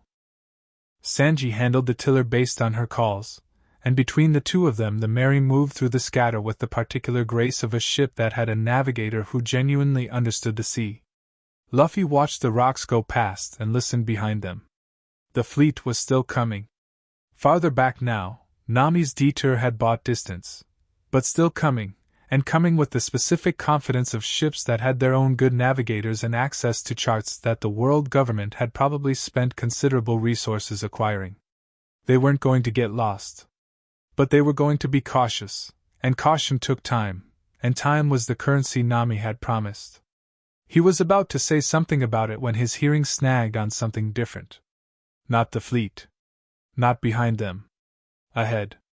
To the northwest, where the scatter thinned out into open water, and the next islands sat on their heading like a pale suggestion on the horizon. Something was happening there. He reached for it with his senses, pulling the layers apart the way you'd peel something to see what was inside, the wind, the water, the birds that always flew above conflict, and beneath all of that he found it. Fire. Screaming. The smell of burning wood and fear and something chemical, sharp and deliberate. He was at the prow with both hands on the railing before he'd fully decided to be there. Nami, She looked at him from her position. What? The next island. Something's happening. She looked at the horizon. The pale suggestion of land was more solid now, close enough to show detail. Jungle on the left slope of a hill, a town on the right. And above the town, barely visible in the afternoon light, a smudge of dark smoke. Pirates, Zoro said from the mast. Or Marines, Sanji said. Different ships than the fleet, Luffy said. He was filtering through everything his senses gave him, the sound of it, the smell of it, the weight of what was happening. Smaller. Fewer. Someone's raiding that town. A beat. We're going in. Luffy. Nami started. We're going in. He said again, and it wasn't a declaration this time, it was simply the statement of a thing that had already happened. He'd already turned the Mary's heading in his mind, already closed the distance in his imagination, was already there. Nami looked at the smoke. Looked at her log pose. Looked at Luffy, who was standing at the prow with his jaw set and his eyes forward and who was not going to change his mind. Fine, she said. Fast approach, port side, shallow draft for the dock. She was already moving. Sanji, hard starboard, then bring us north-northwest. Everyone else, ready? The island was called Taro, which Luffy found out later. A fishing town of maybe 1,500 built on a natural harbor with a steep hill behind it, and the sea in front of it, the kind of place that had nowhere to run in any direction. The smoke was coming from the harbor district, 3 or 4 buildings, the fire well established and spreading with the efficient malice of something that had been set deliberately rather than accidentally. 3 raider ships were docked at the main pier. Working pirates, mid-tier, the kind that specialized in towns exactly like this one, isolated, poorly defended, trapped between geography and water. They'd clearly done this before. There was a practice quality to the chaos. The Mary came around the headland into the harbor at speed, and Luffy was in the air before they'd finished docking, one arm stretched to the rooftop of the nearest warehouse, pulling himself up and over and landing in the harbor street with a sound that echoed off the burning walls. It was dark with smoke. Not actual night, it was afternoon, but the smoke had swallowed the light and made everything move in a visual language of shadows and orange, the fire finding all the gaps in buildings and filling them with light that was too red and too mobile. Through the smoke his senses worked better than his eyes did, the enhanced hearing and smell mapping the scene with a clarity that the chaos couldn't distort. People running, townspeople, 24 at least, moving up the hill and away from the harbor. Good. Threat-bearers stationary or moving toward rather than away, 8, 10, 12 of them spread across 4 streets, 3 more on the ships, the rest variable and harder to place. The fire's origin was a warehouse on the far side of the harbor dock, that was the one sending up the heaviest smoke, and the wind was carrying it east, which meant the eastern residential streets were going to catch inside 20 minutes if nobody addressed the source. He addressed the nearest threat first. The first group of raiders was in the harbor market, 3 of them, mid-sized, armed, occupied with the specific project of carrying things that weren't theirs out of a shop whose owner was nowhere visible. They heard him coming not because he was loud but because there was something about the quality of the air that changed when Luffy was moving with intent, something that Luffy hadn't noticed doing but that people consistently noticed receiving. The first one turned, saw him through the smoke, and said something that contained both a profanity and what was apparently a descriptive phrase about his hat. Luffy hit him before he finished the sentence. The second raised a blade. Luffy's arm went sideways in the stretched arc of a Gomu Gomu swing, and the blade went somewhere that wasn't relevant anymore. The third tried to run, made it 6 steps, and found that Luffy's arm could cover 6 steps without Luffy's feet needing to. He left them where they were, not dead, breathing fine, simply having a very comprehensive rest, and moved into the smoke. This was where the fruit showed him something new. He'd been moving through the smoke-filled streets using his hearing and smell as primary navigation, eyes secondary, when he realized the smoke itself wasn't limiting him. It was feeding him. Information that eyes couldn't extract was arriving through other channels with perfect clarity, the heat shape of bodies, warm and specific against the cooler stone of walls, the way breathing changed between panic and fight readiness, the particular frequency of heartbeats in stressed people. He could taste the difference between a fighter and a civilian in the air they disturbed. And then, without planning it, he went into the smoke. Not figuratively. He became it, or rather, he folded into the mist form, and the smoke folded around him, and the two were distinct but complementary, and he moved through the burning harbor street as something that the firelight couldn't properly illuminate. He was aware of himself. It wasn't unconsciousness, it wasn't surrender, it was more like lying very flat while something passed overhead. His thoughts were intact. His intentions were intact. He just had no fixed edges for the moment. He reformed in the middle of 6 raiders who were advancing on a group of townspeople pinned against the storehouse wall. He appeared out of the smoke between the raiders and the townspeople, and the raiders stopped walking, and the townspeople stopped making the sounds of people who'd given up hope, and there was a very complete silence for a moment in which the only sounds were the fire, and the distant screaming, and Luffy standing there with the smoke moving off him in curls. "Go up the hill," he said to the people behind him, without turning around. He heard them go. Then he looked at the 6 in front of him, who were doing the thing people did when they encountered something their threat assessment framework hadn't prepared them for, cycling through responses, none of them loading properly. "You're burning their town," Luffy said. His voice was completely even. No anger in it, not the hot kind, but something underneath the evenness that was colder and more patient. "You set a fire and trapped people." Nobody answered. One of the 6 was backing up slowly. "That's the kind of thing," Luffy said, "that I really don't like." He hit all 6. It took about 12 seconds. He wasn't Luffy having fun fighting, which was a specific mode that involved grinning and announcing his techniques, and moving with the joy of someone who loved what he was doing. This was something different, focused, economical, thorough, the way you were thorough when the fire was still burning and there wasn't time for anything that wasn't necessary. 6 very efficient decisions, and the 6 raiders were no longer a problem. He found Zoro 3 streets east, moving through the smoke with his swords out, and the expression of someone who had found exactly the kind of work he was suited for. They didn't need to coordinate. They never did, not really. Zoro moved left, Luffy moved right, and the network of raiders in the harbor district encountered one of them or the other with consistent and non-negotiable results. Sanji had gone up the hill. Luffy could hear him, the specific percussive sound of his kicks, which had a different signature than any other combat sound Luffy knew, sharp and fast and cycling like a machine that had decided to be extremely thorough. He was protecting the evacuees on the upper road. Good. The fire was the real problem. Luffy found the warehouse that had been the source.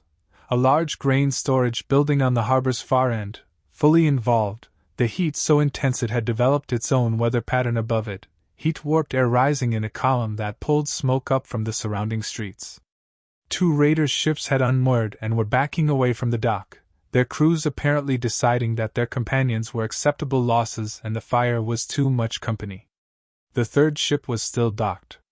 On its deck, watching the burning town with his arms folded and the expression of a man who had done this before and had no particular feelings about it, was someone Luffy's senses identified as the decision-maker. Not from any badge or explicit marker, from the way the others on the ship oriented toward him, the specific quality of the distance the crew kept from him, the way his heartbeat was slower than anyone else's on the vessel. Luffy walked toward the dock. The decision-maker looked down at him from the ship's railing. He was Luffy's height, maybe a little taller, with a red sash and the face of someone who'd spent a long time looking at consequences without flinching. He looked at the smoke coming off Luffy's shoulders, residual mist, dying away, and his slow heartbeat went slightly faster, which was how Luffy knew the man was actually capable of fear. He was just very practiced at it. "The fruit," the man said. He had a voice like someone who didn't raise it often, which meant when he did it was significant. "You've got it." Luffy stopped. "What?" "The Kyuketsu fruit." The man leaned on the railing with both forearms. "We've been looking for it. Heard it surface somewhere around the scatter." He looked Luffy over in the specific way of someone doing a professional assessment. "You're younger than I expected. Who sent you? Luffy said. Nobody sends me. I'm Draven. I run 3 ships and I find things for people who pay for found things. He tilted his head at the burning warehouse. This town was a transaction. Nothing personal. He looked at the smoke with neither regret nor pleasure, just the arithmetic of a man who priced things. But you're a different transaction. Someone wants to know who's got the fruit and where they are. Big coin. Who's the someone? Draven smiled, which wasn't a warm expression. Very big coin. Luffy looked at the burning warehouse. He could hear the structure, the way the old timber was losing its integrity at the load-bearing points, the fire having eaten deep enough that the walls were arguments now rather than certainties. Inside, no human sounds, which was good, the building was clear. But the walls were going to go, and when they went they would send burning material into the street and the adjacent buildings, and the eastern residential block was dry wood and the wind was still going east, and someone needed to do something about this in the next 3 minutes, or the whole street went. He looked at Draven. Get your ship away from the dock, he said. Now. Draven blinked. Excuse me? I'm about to deal with that fire and I need the dock clear. He said it with the patience of someone who is solving a problem and has allocated this person a specific but limited amount of time. Move your ship or I'll move it. Something passed through Draven's expression, the professional reassessment of a man who had found things for people his whole career and was very good at identifying what things were worth. Whatever he found in Luffy's face in that moment was clearly not in the expected column. He turned and said something to his crew, and the ship began to back off the dock. Luffy turned to the warehouse. This was the part he hadn't done before. He knew the miss worked, he'd used it twice now and both times his body had managed it instinctively. But what he was thinking about now was different, not defensive, not movement. The mist had temperature. It was cold. He'd felt it take heat from the air when it formed around him, the way it settled the temperature of whatever space it filled. He didn't think about whether this would work. That wasn't how he did things. He pushed. The mist came out differently this time, not from his fingers, not in thin tendrils. It came from all of him, the whole surface of his body at once, pouring outward in a wave that was low to the ground and moved with deliberate direction, rolling toward the burning warehouse in a slow tide that was the opposite of fire in every way that mattered. Cold and thick and moving with the patience of something that had time. It hit the base of the warehouse walls and climbed. The fire didn't go out immediately. Fires that established never went out immediately. That wasn't the physics of it. But the mist went into the air around it, and did something to the oxygen that fire needed, not smothering but replacing, filling the spaces between the flames with cold damp air that the fire couldn't work with, and the flames pulled back from the places the mist reached, the outermost fingers of the fire retreating inch by inch. Luffy was sweating. This took something from him, not strength exactly but something from the reservoir that the blood had filled that morning, the deep layer resource that the fruit ran on. He felt it depleting the way a bucket depletes when you're pouring from it, steady and knowable. He didn't stop. The warehouse fire was fully under control in 4 minutes. Not out, it smoldered in the core where the mist couldn't reach without becoming too thin, but contained, the spread stopped. The walls held. The eastern residential street stayed intact. He pulled the mist back and stood in the harbor with his hands on his knees and breathed for a moment. Behind him, Draven's ship had backed to the edge of the harbor and stopped there, and Draven was watching from the stern railing with an expression that had moved considerably from its starting position. Zoro appeared from the smoke. He looked at the warehouse. He looked at Luffy. You did that, he said. Yeah. With the mist. Yeah. Zoro was quiet for a moment. Can you do it again? Luffy straightened up. Probably. It costs something.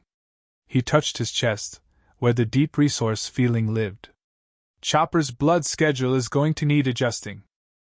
Zoro nodded with the pragmatism of a man who had no strong feelings about his captain's dietary requirements, as long as the fighting remained excellent. The ships are mostly gone. One bunch of raiders still in the upper market, Sanji's got them. And Draven? Zoro looked toward the harbor exit where Draven's ship sat at idle. What do you want to do with him? Luffy looked at the ship. He could hear Draven on the deck, the man's heartbeat and breathing, the specific quality of someone making a decision. Draven was smart, or at least experienced, which sometimes amounted to the same thing in the short term. He was sitting on information and he was evaluating it. Let him go, Luffy said. Zoro raised an eyebrow. He's going to go back to whoever paid him and tell them what he saw, Luffy said. That's fine. I want them to know. You want the bounty hunter broker to report your abilities to whoever's looking for the fruit. I want whoever's coming to know exactly what they're coming toward, Luffy said. No surprises. No ambushes. Just, I'm here, and this is what I am, and if you want to come find me then come. Zoro looked at him for a long moment with the particular expression he reserved for things Luffy did that were simultaneously reckless and strategically impeccable. You've thought about this more than usual, he said. I think about things. You really don't. This time I did. Luffy looked at the smoldering warehouse. The fleet that's following us, they already know where we are. They're not going to lose us. So I can either try to hide, or I can make sure they know exactly who they're dealing with before they get here. He picked up his hat from where it had fallen in the fight and settled it back on his head. I'd rather they be scared. Zoro said, which was his highest form of approval, and he turned away and sheathed his sword. The townspeople came back down from the hill as the smoke cleared, in the cautious, careful way of people who'd been burned before in the specific sense of trusting that it was over. There was a woman who seemed to be their de facto leader, the mayor, Luffy found out later, a middle-aged former fisherman who'd apparently been elected to the job through the time-honored process of being the person nobody else wanted to disagree with. She walked through the damaged harbor district with a set jaw and assessed each building with the eyes of someone already calculating what the repair would cost. She stopped in front of Luffy. Straw Hat, she said, which meant word had moved faster than any fire. Her eyes were direct and hard and not quite grateful yet. She was too practical for gratitude before the accounting was finished. The warehouse. You did that? Yeah, Luffy said. She looked at it. The smoldering had almost completely stopped, the mist having done something to the residual burn that wasn't quite explicable in ordinary terms. The walls were black but standing. We had 3 years of grain stock in there, she said. Half of it salvageable. I'll take that, Luffy said. She looked at him carefully, the specificity of the look that people gave him sometimes, measuring against whatever they'd expected and finding the actual thing didn't map cleanly. What do you want for it? Nothing, he said. She looked at Zoro. Zoro shrugged, which confirmed nothing but was in itself somehow confirmatory. She looked back at Luffy. The ships that were here, she said. They mentioned a fleet. Coming this way. Marines. Yeah, Luffy said. They'll stop here. Looking for you. Probably. She was quiet for a moment, the calculation happening behind her eyes. Then she said, The harbor master's records office has a window that doesn't open from the outside and has a view of the main approach lane. And nobody in this town saw anything today worth reporting. She held his gaze. Understood? Luffy grinned. It was the real one, the full one, the one that started in his eyes. Thanks, he said. She made a noise that was not agreement and not disagreement, and walked back to her inventory. The crew gathered on the Mary as the afternoon became early evening, the harbor quieter now, the smell of smoke settling into the wood and stone of the town the way it always did after a fire, indelible, a record. Chopper found Luffy immediately and did the comprehensive check with his instruments, making notes, his expression communicating professional concern in fluent Chopper. The misform suppression cost you about 40% of your fruit's current blood reserve, he said. Is that bad? It means the 48-hour schedule is now 24. He looked up. You basically doubled your consumption doing that. It stopped the fire. I know. I'm not saying don't do it.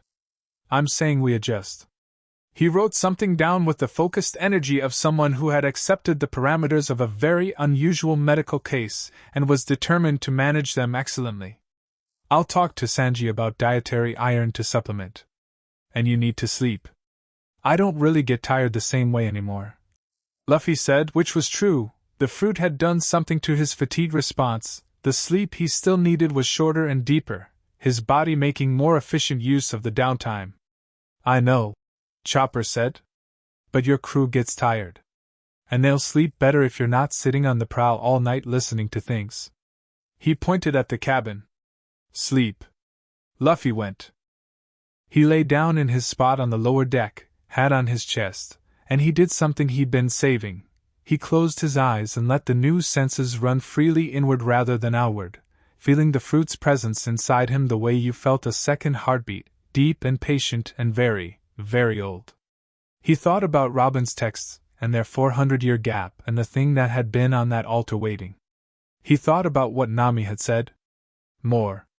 He thought about what that meant for the person who was coming toward them with a fleet and a wound and a specific kind of determination that had had 400 years to work itself into a shape it would never come out of. He'd thought, after Arlong, that he understood something about what made a person dangerous. He'd refined that after Crocodile.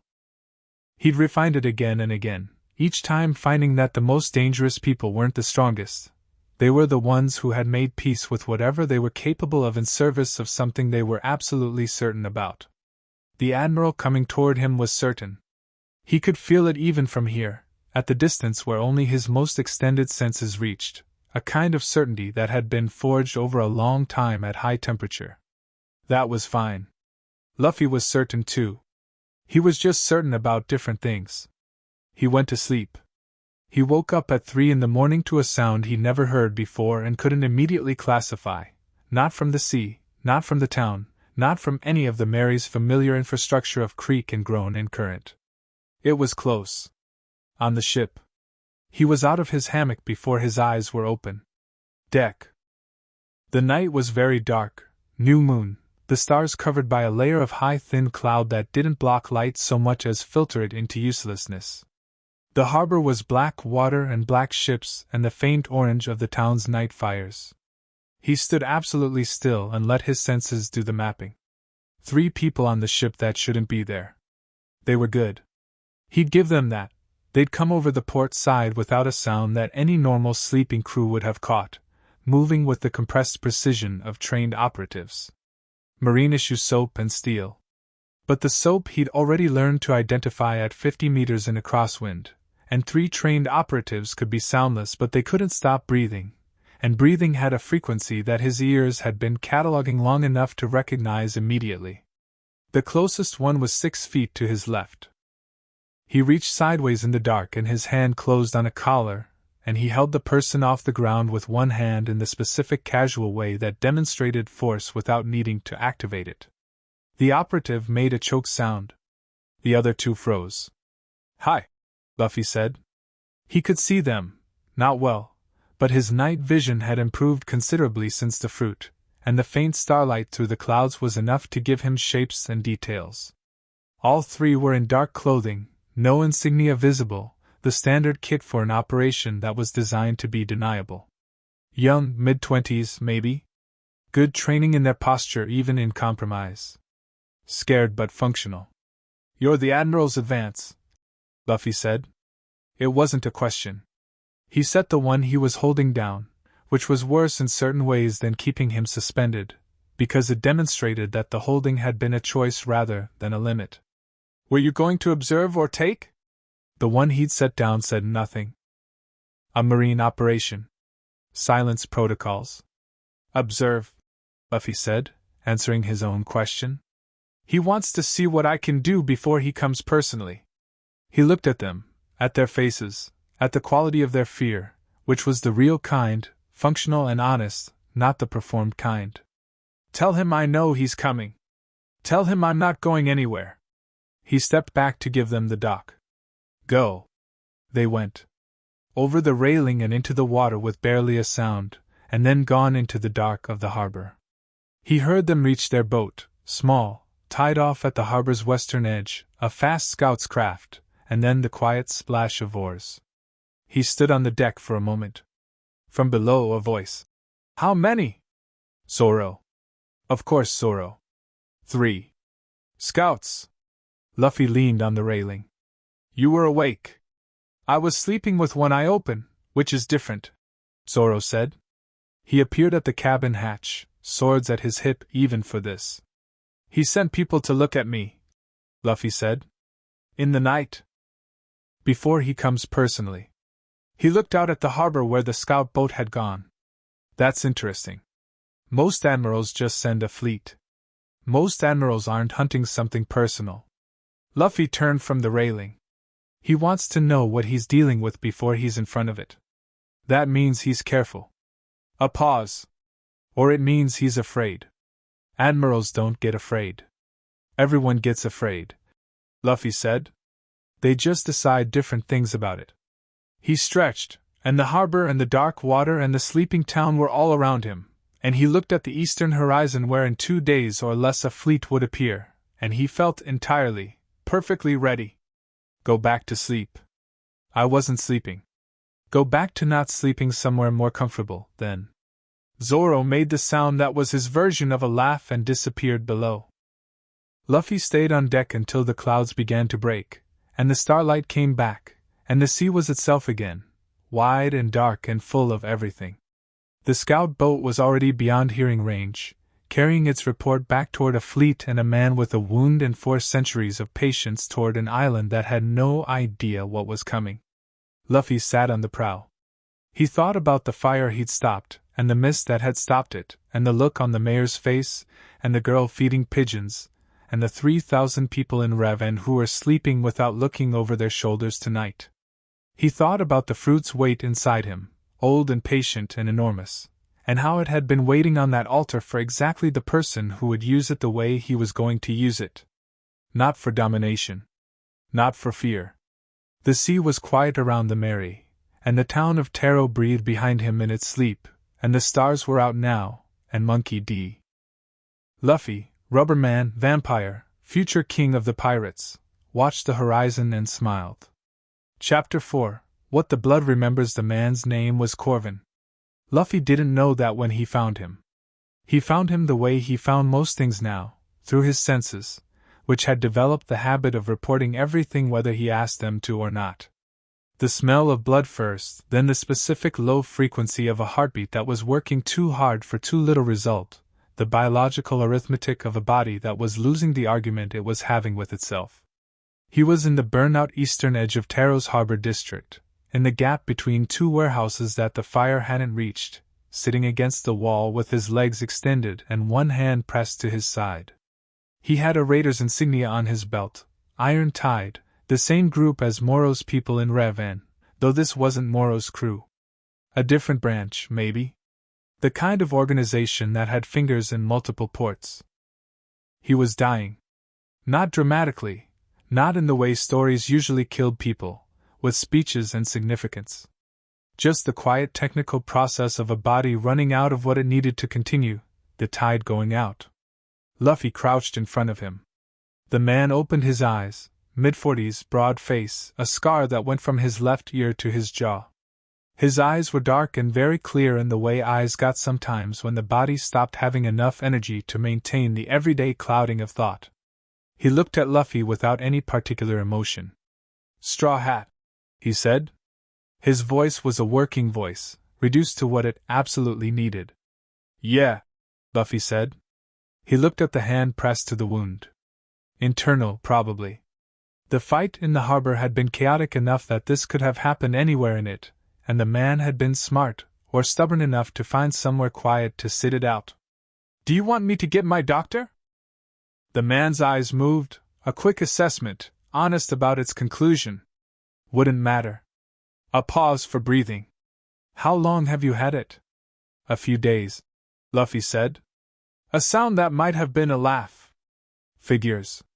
The man shifted his weight slightly and his face tightened and then smoothed back out. "The fruit. The old fruit." He looked at Luffy's face. "You know what it does?" "Really does?" "Learning." Luffy said. The blood thing, the man said. Not just strength. The other thing. The memory thing. Luffy looked at him. Outside, in the harbor, he could hear Sanji calling something to Usopp and the sound of supply boxes being moved. The Mary's familiar music, comfortable and far. Here in the gap between warehouses it was just the two of them and the man's slowing heartbeat, and the smell of iron in the air. I haven't done that yet, Luffy said. But you could. The man's eyes were steady. Something was happening in them, a decision being made, visible in the particular way decisions were visible in people's faces when they no longer had the energy to hide the process. If someone offered. Luffy was quiet for a moment. The offer sat between them, complicated and specific. Why? He asked. Because Luffy always asked why when it mattered, and it always mattered more than people expected him to realize. The man was quiet for a long time. The shadows in the gap between buildings shifted as a cloud moved. When he spoke again his voice had changed, not weaker, exactly, but more interior, the voice of someone talking from further inside themselves than usual. I've been in the Iron Tide for 22 years, he said. Not the raiding. The logistics. Supply chains. I kept books. A breath. For the first 8 years I didn't think about what the books were for. Numbers are numbers. Another breath. Then I thought about it. For about 3 years I thought about it and did the books anyway. His jaw moved. Then I stopped being able to not think about it. And? Luffy said. And I still did the books. The man said.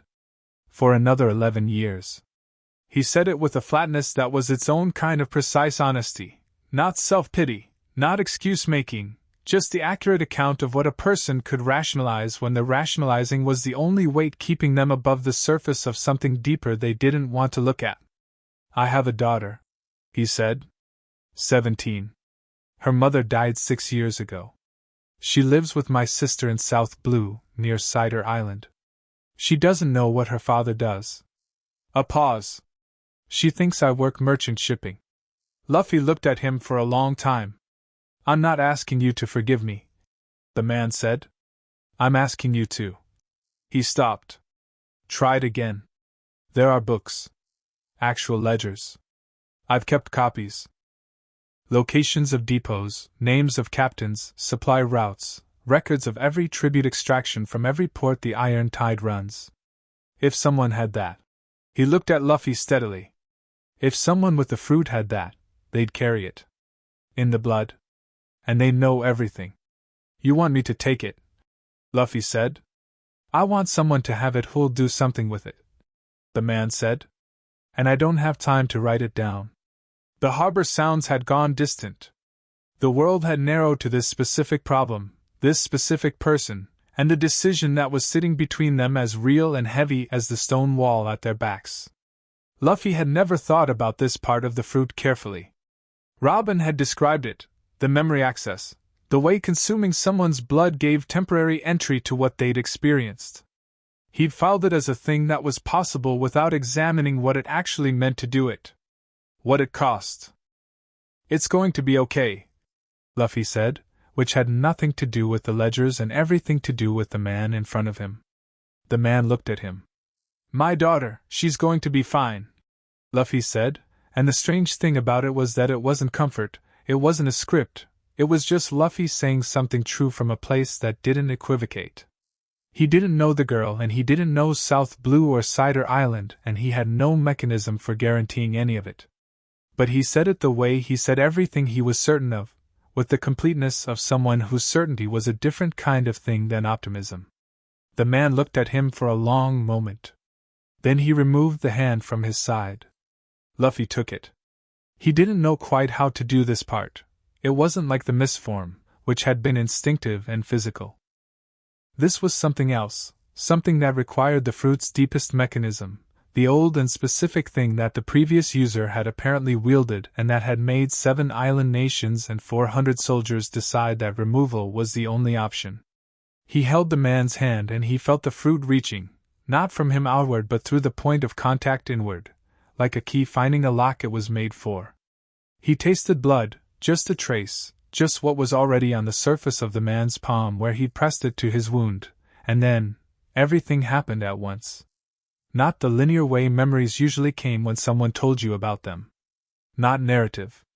It was spatial, all of it existing simultaneously, the way a room exists when you walk into it, every corner present at the same moment. 22 years of Corvin's life arranged like a building he just entered, and he was standing in the middle of it, and he could see every wall. A boy in South Blue with salt-bleached hair learning to haul nets, his father's hands over his smaller ones on the rope. The specific smell of that, seawater and hemp and the cold morning air of a fishing port. The feeling of it, which was not complicated, simple and good and entirely its own thing. The same boy older, sitting in a harbor master's office taking a job he'd taken because the fishing boats didn't pay enough and his mother was sick and the man who offered the job had kind eyes and a good wage and didn't ask what Corvin thought about the nature of his employer. Numbers. Years of numbers. Columns and columns of figures that the hands went through on autopilot while the mind learned not to attach meaning to them. The architecture of willful not knowing, which was one of the things human beings were most architecturally sophisticated about. Luffy felt it from the inside, the specific texture of a conscience being managed rather than consulted. A wedding, a woman with a broad laugh and a tolerance for complicated men, which was a specific kind of love and not a lesser one. The smell of her hair. The sound of a baby. The particular weight of holding a new person and understanding that this was the thing he'd been protecting the whole time and hadn't known it. The woman's sickness, which came quickly and left her slowly, the awful reverse kindness of it.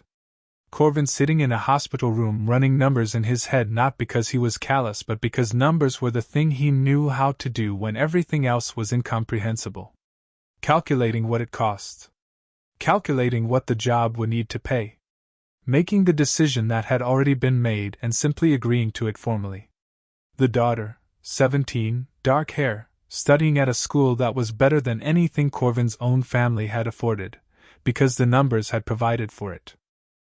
Her last letter, in a pocket he couldn't currently reach, describing a classmate she'd made friends with and a book she was reading and a meal she'd made from a recipe their mother used to do. The letter read through so many times that the folds were softened to near transparency. And the ledgers. Clear and complete and comprehensive, every name, every location, every amount, every captain and every town and every supply line in the Iron Tide's eastern operation. 4 depots. 12 regularly extorted ports. Captain Morrow as eastern coordinator, 3 lieutenants, the supply chain that connected them to a larger network that went further than Luffy had expected, connected to things that went sideways rather than vertical, other organizations, a web that the Iron Tide was one thread of. He had all of it. Not abstractly, he had it the way you had your own address, the way you had the face of someone you knew. Perfectly retrievable, permanently present. He came back.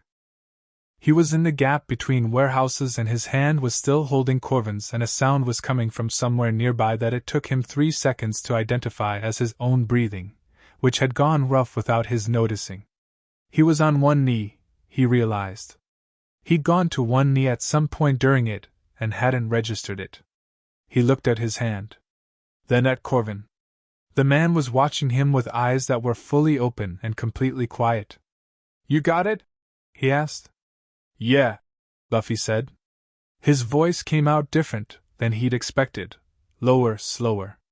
The weight of 22 years was sitting in him, and it was heavy in the way that real things were heavy, not dramatically but structurally, the way a foundation was heavy. "I got it." Corvin let out a breath that had been held for a very long time. Not dramatic, not the breath of someone finished with a performance. The breath of someone who had put something down. "Her name is Mira," he said. "My daughter." I know," Luffy said. "I'll make sure someone checks on her." The man's eyes closed. Luffy stayed where he was for a moment, kneeling on the stone between the warehouses with the morning coming in over the harbor rooftops and making everything gold and specific. He held the weight of what was in him, not just the information, but the life attached to it. The boy with the fishing nets. The woman with the broad laugh. The letter with the softened folds. He stood up. He walked back to the Mary slowly, which was not how Luffy usually walked anywhere.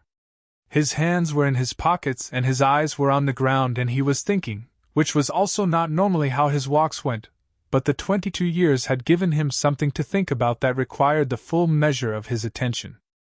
He found Robin on deck, which was where she usually was in the morning, with her book and the particular composure of someone who had been waiting for something specific without making it obvious.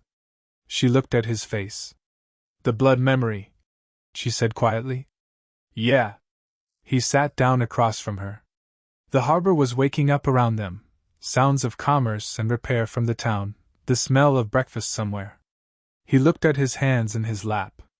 "It's—" He tried to find words for it, which was the thing he was worst at and which mattered most right now. "You carry it. All of it. Not just facts. Everything." Who they were. Robin set her book down. She gave him the quiet that he was working inside, not filling it, not explaining it, just maintaining it as a space he could use. This was one of the things Robin was extraordinarily good at, possibly because she'd spent so many years needing that kind of space herself and nobody giving it to her. "It doesn't go away?" she asked, after a moment. "No," Luffy said. "I don't think so." He looked at the harbor. "There's this girl. His daughter. She doesn't know about any of it." He was quiet. "I told him she'd be fine." "You meant it," Robin said. "Not a question."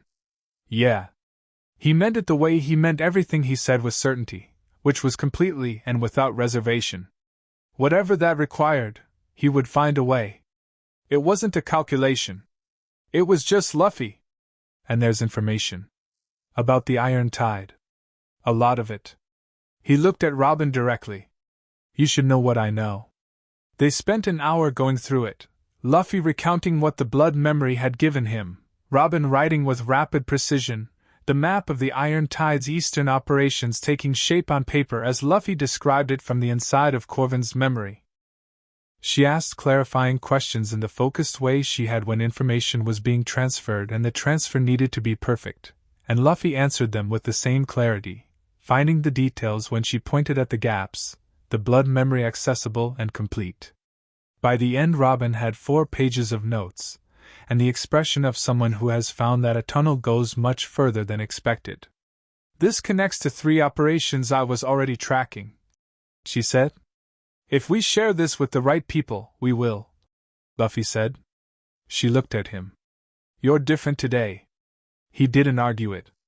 "Something went in," he said. "I'm still me. But there's—" He looked at the harbor again. "Nami said more the other night? More is right." He picked up his hat from the deck beside him and settled it on his head. "It's fine. It's good, actually." He didn't sound like he was convincing himself. He sounded like Luffy who had processed something in the night and come through it exactly himself, just with a larger interior. "Where's Zoro?"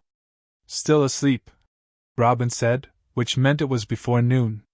"Sanji?" "Making something elaborate for breakfast." Luffy stood up and stretched, the full body stretch that cracked several things back into alignment. "Tell everyone to eat. We're moving after." He looked at the open water beyond the harbor entrance. "The fleet's close enough today that I can hear the leading ship's keel in the water." Robin looked at him steadily. "You've been tracking them all morning." "Since 4, he said. "How far?" 3 hours, maybe less. "They're moving fast." He pulled the hat down a little. "The one at the front, the one that's been there every time I check, same position, same way of sitting on the water, it's not like the other ships." "In what way?" Luffy thought about how to describe it, the specific feeling of it, the gravity. "Like someone very certain is on it," he said. "Like when you see a good swordsman before they draw." He looked at Robin. "He's not sending scouts anymore. He's coming himself."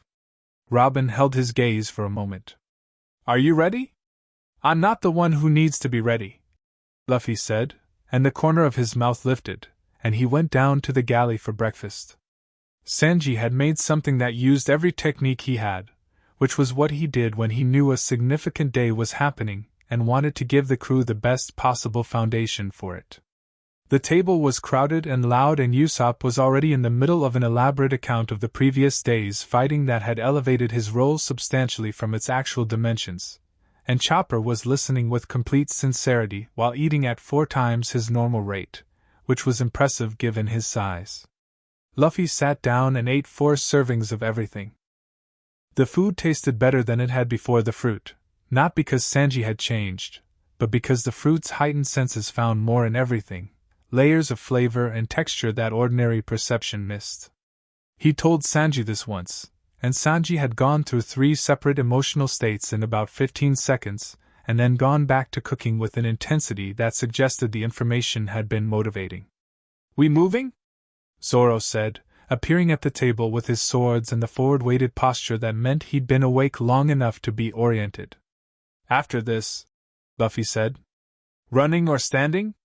"Standing, eventually." Luffy poured himself another cup from the pot.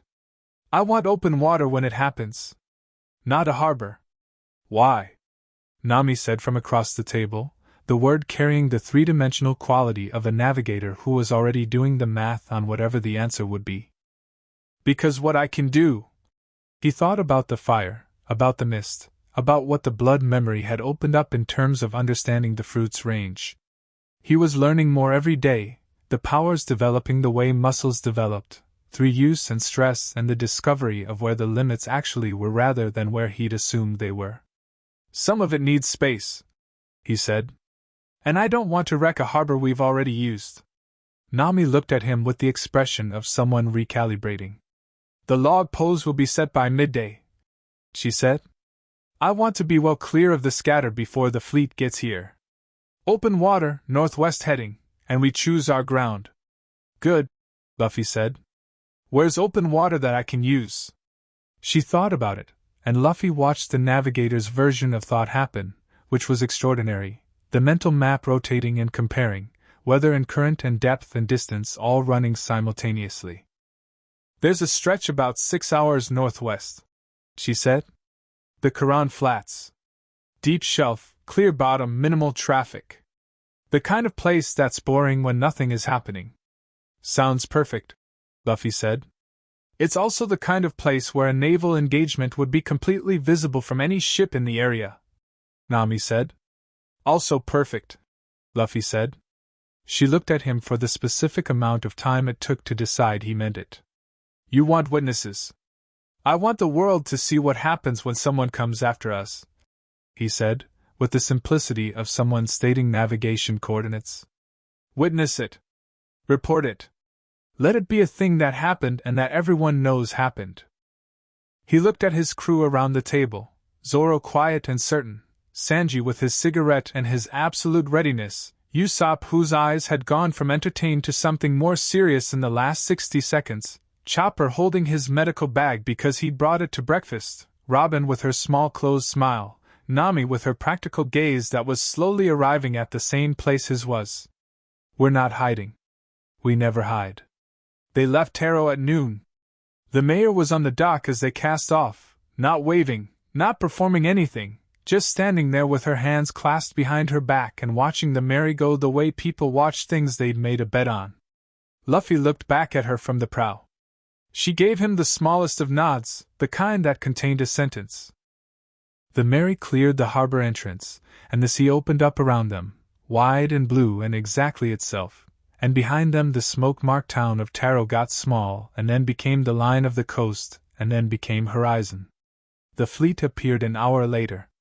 Not emerging, already there, suddenly present with the quality of things that had been waiting just out of sight. 7 ships. Large, marine issue, the white flags cutting against the sky with the precision of an institution that understood the symbolic weight of its own banners. Moving in a formation that spoke to both military discipline and serious resources, not the loose arrangement of a patrol but the specific geometry of a force that had been organized by someone who thought carefully about geometry. The ship at the center of the formation was the largest. It sat lower in the water than the others, not from cargo but from its own construction, denser hull, heavier gun placements, the physical expression of a ship built to survive serious violence and deliver more of it in return. And even at this distance, even without enhanced senses, it had a quality that made the water around it feel slightly different. The way standing near something very large always made the space change character. Luffy stood at the Mary's prow and watched it come. 7 ships? Zoro said from beside him. 7, Luffy confirmed. And the man at the center? Yeah. Zoro was quiet for a moment. The fleet was still a mile out, closing with the unhurried confidence of something that had decided an outcome and was simply fulfilling the formality of arriving. How do you want to do this? Wait, Luffy said. Let them come to us. Let them see us standing here. And if they open fire? They won't lead with cannon, Luffy said. He won't. He was certain of this, not from a calculation but from what the fleet's movement communicated, the specific body language of 7 ships with an intent that was personal rather than tactical. He wants to talk first. Zoro raised an eyebrow. Admirals don't usually talk. This one will. Luffy kept his eyes on the center ship. The distance was closing. At a mile he could hear voices on the fleet's deck, not specific words, but the cadence of orders being given and followed, the precision of a crew that had been drilled to the level where the drilling had become personality. And underneath all of it, one heartbeat that was slower than any of the others. Calm. Controlled. The heartbeat of a man who had made peace with this a long time ago. He's scared, Luffy said quietly. You said, he's scared and he's coming anyway, Luffy said. That's different from not being scared. He felt the fruit's old weight inside him, patient and enormous. He felt Corvin's 22 years sitting in him alongside his own life, the boy with the fishing nets and the columns of numbers. He felt the weight of what was coming, not with dread but with the specific clarity of someone who knew that what was about to happen mattered in ways that would extend beyond the day.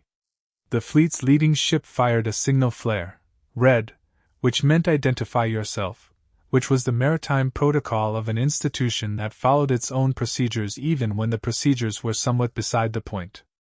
Luffy stretched his arm upward and let the mist pour from his fingertips, cold and dark against the afternoon sky, rising in a column that caught the sunlight and scattered it in ways that light didn't usually scatter, the particular visual signature of the Kyuketsu fruit in the hands of someone who wasn't hiding.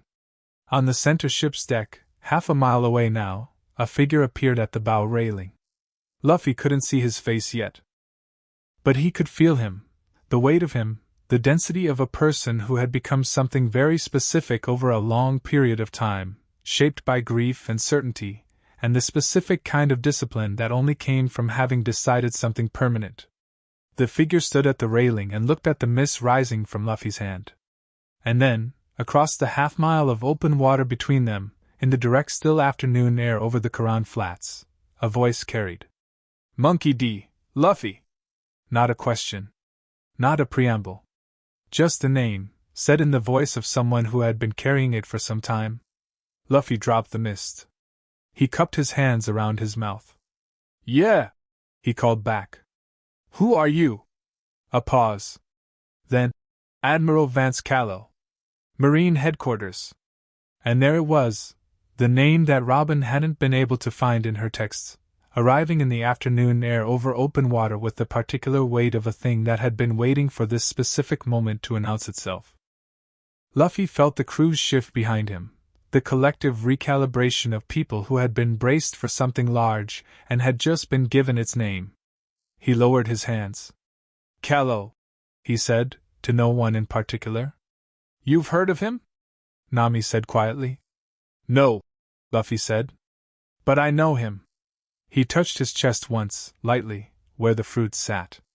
Where Corvin's memory sat, and the memory of the names in the Iron Tide's ledger, and the broader web that those names connected to. Not directly. But the Iron Tide's books, the things I got from the blood this morning. He paused. Callow's name is in them. Robin's voice was very quiet. Doing what? Luffy looked at the Admiral's ship, now 300 meters off and slowing. Not corrupt, he said. The opposite. He's been hunting the Iron Tide for years. through official channels and unofficial ones. He's the reason 3 of their depots were raided last year. He paused. He's good, Robin. He's genuinely good at what he does. Which is? Luffy dropped his hands into his pockets.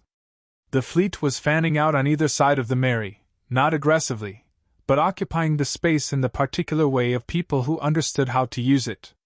The Karan flats were open in every direction, and they were being calmly surrounded, which was fine, because Luffy had planned on this. He removes things he thinks are dangerous, Luffy said. And he's very certain about what counts. On the center ship, Admiral Vance Callow walked to the edge of the bow. The afternoon light fell on him directly and rendered him clearly from 300 meters. Tall, broad, the gray uniform of a Marine admiral worn with the naturalness of a second skin. Silver in his hair. A face that was composed in the specific way of a man who had decided before he left the harbor that he was going to maintain this composure regardless of what the day required. He stood at the bow of his flagship and he looked across the water at Luffy. And Luffy stood at the prow of the Mary and looked back at him. For a moment the fleet, and the Straw Hat Pirates, and the Karan Flats, and the whole afternoon existed around that look, the specific charged quality of 2 certainties examining each other across 300 meters of open sea, each of them absolutely clear about what they were, and what they were there for, either of them even slightly afraid. The Admiral raised one hand, palm out. A gesture that meant, hold. Luffy cocked his head. He wants to talk, he said. I thought you said. Nami started. Not yet, Luffy said. He looked at the Admiral's hand, still raised across the water. At his face, which at this distance Luffy could read with the fruit's precision, the set of the jaw, the quality of the eyes, the specific architecture of a grief that had become so structural you couldn't see it anymore because you couldn't see the building without it. The Admiral spoke again, his voice carrying on the flat water with the care of someone who had thought about exactly these words. I'm going to ask you to give the fruit up, Callow said. Willingly. Once.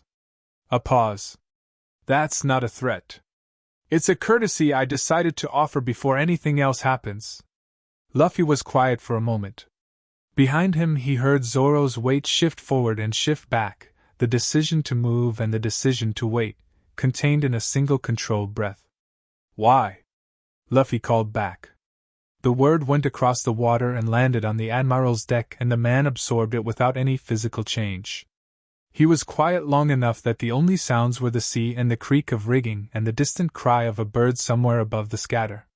Because of what it does to people, Callow said finally. Not the answer of a bureaucrat.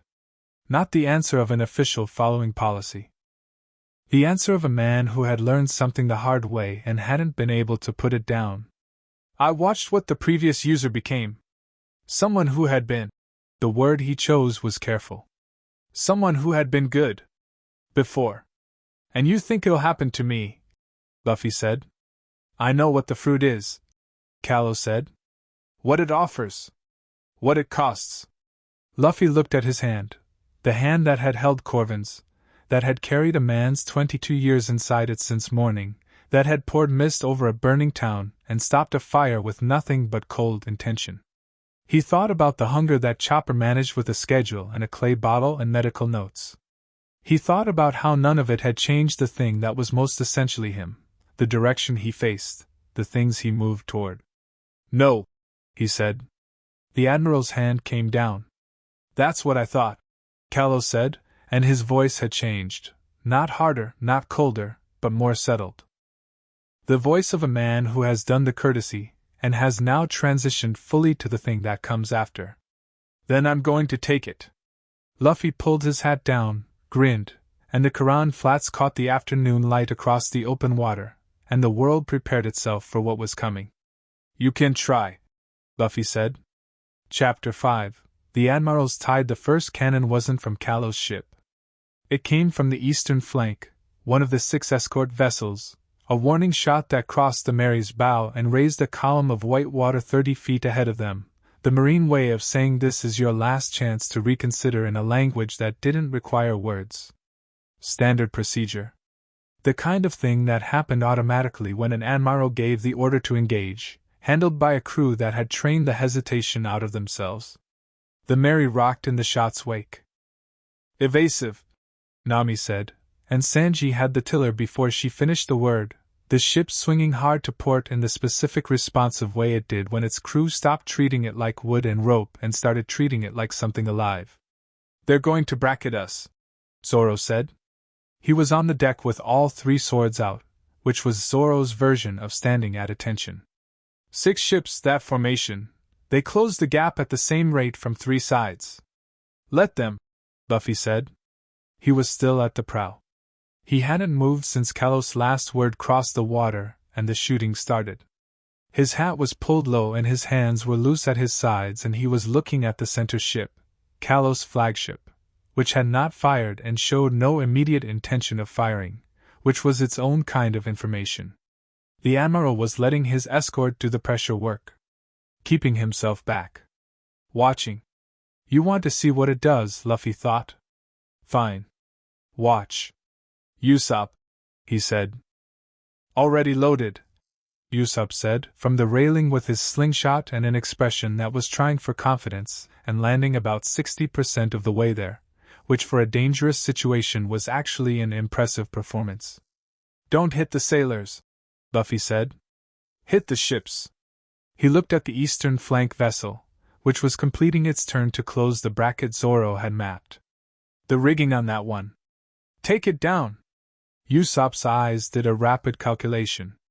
The ship was 200 meters out and crossing. The rigging on the foremast, a specific geometry of rope and wood that, disrupted correctly, would tangle the sail and kill the ship's ability to maneuver independently without hurting anyone. He'd made harder shots than this. He'd made much easier shots than this. He breathed out and fired. The impact happened exactly where he'd aimed, the Kabuto's payload shredding the foremast's upper rigging in a cascade of falling rope that wrapped around the mast below and dragged the sails sideways. The eastern ship lurched out of its closing arc as its helmsman fought to compensate, buying them 30 seconds of repositioning. "Good," Luffy said, which was the entirety of the feedback Usopp received, and it was enough. The second shot came from the western flank, not a warning this time, a proper broadside approach, 2 cannons firing in sequence, and Luffy didn't move from the prow, he dissolved. The mist happened in the space between the shot and its arrival, his body going non-physical in the cold rushing way that had become reflex now, the iron balls passing through where his chest had been and taking chunks of railing with them, and he reformed on the other side of the gap in the railing and looked at the damage with the expression of someone who had dropped something annoying. "My ship," he said, with genuine displeasure. "Luffy!" Nami called, pointing. The northern escort had closed to 150 and was dropping a longboat, Marines boarding at speed, 8 soldiers in the water with grapples and the intention of being on the Mary's deck before anyone had time to fully object. Good tactical decision. The cannon was for intimidation, the boarding party was the actual instrument. Zoro was at the port railing before they reached it. What followed was not technically a fight, in the sense that a fight implies participants with roughly comparable leverage over the outcome. Zoro in the water between a longboat and the Mary's hull was Zoro in exactly the conditions where nothing complicated was required, just the 3 swords and the geometry and the absolute clarity of a man who had simplified his entire existence down to one direction and was currently pointing himself at the problem. He didn't sink the longboat. He cut the grapples as fast as they were thrown, 4 of them in rapid succession, the blades moving with the economic precision of someone who understood that stopping a thing before it established itself was more efficient than stopping it after. The longboat lost its purchase, the current caught it, and the 8 Marines found themselves being carried sideways away from the Mary by the Quran Flat's mild but specific tidal pull. Zoro looked at them go and sheathed 1 sword, keeping 2. "More coming," he said, not urgently, just informatively. "I know," Luffy said. He'd been tracking Kalo through all of it. The Admiral had not moved from his bow position.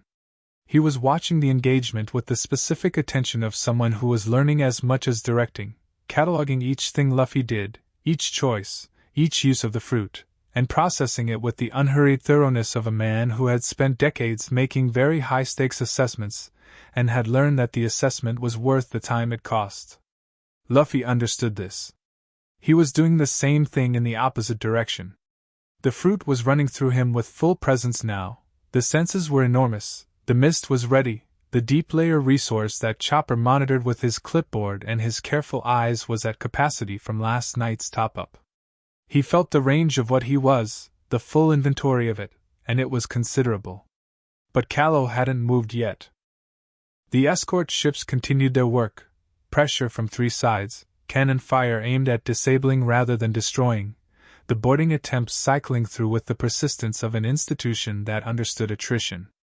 And the Straw Hats responded to each of them, which was the thing about the Straw Hats that strategic minds always underestimated. They were not a crew in the organizational sense, they were a collection of individually exceptional people who happened to share a ship and a captain, and the difference was enormous when the pressure came from multiple directions. Sanji left the tiller to Nami, and went over the stern railing in one motion, hitting the water between the Mary and the approaching southern escort, and the fight he had with the southern ship's boarding party was conducted partially underwater and partially on the ship's own hull and ended with him coming back over the Mary's railing damp and unhurried and smelling of brine. Chopper, who was not a fighter in his own estimation and was a very serious fighter in everyone else's, had positioned himself at the interior hatch and was conducting the ship's medical function in real time, moving between crew members, assessing, treating, making the determination that the crew's combat effectiveness was maintained at the level the situation required. He moved through the chaos of the engaged deck with the focused efficiency of someone who had learned that the best thing a doctor could do in a battle was prevent the battle from turning into a medical emergency. Robin was on the main mast. She didn't fight in the same register as the others, no weapons, no charging. She extended her arms through the spaces the others didn't cover, blooming hands from the surfaces of the attacking ships' hulls and their rigging and their boarding attempts, and the word redirect described what she did better than the word fight. A grapple that should have caught the railing found a hand instead, and was gently redirected overboard. A marine who had made it as far as the Mary's deck found both ankles held from below, and sat down very suddenly. She managed the geometry of the engagement with the calm of someone who had a very good view and very long arms and found the whole situation tractable. Nami had produced her climax. This was, in Luffy's experience, one of the reliable indicators that a situation had escalated to the level where Nami had decided that her skills were required beyond navigation.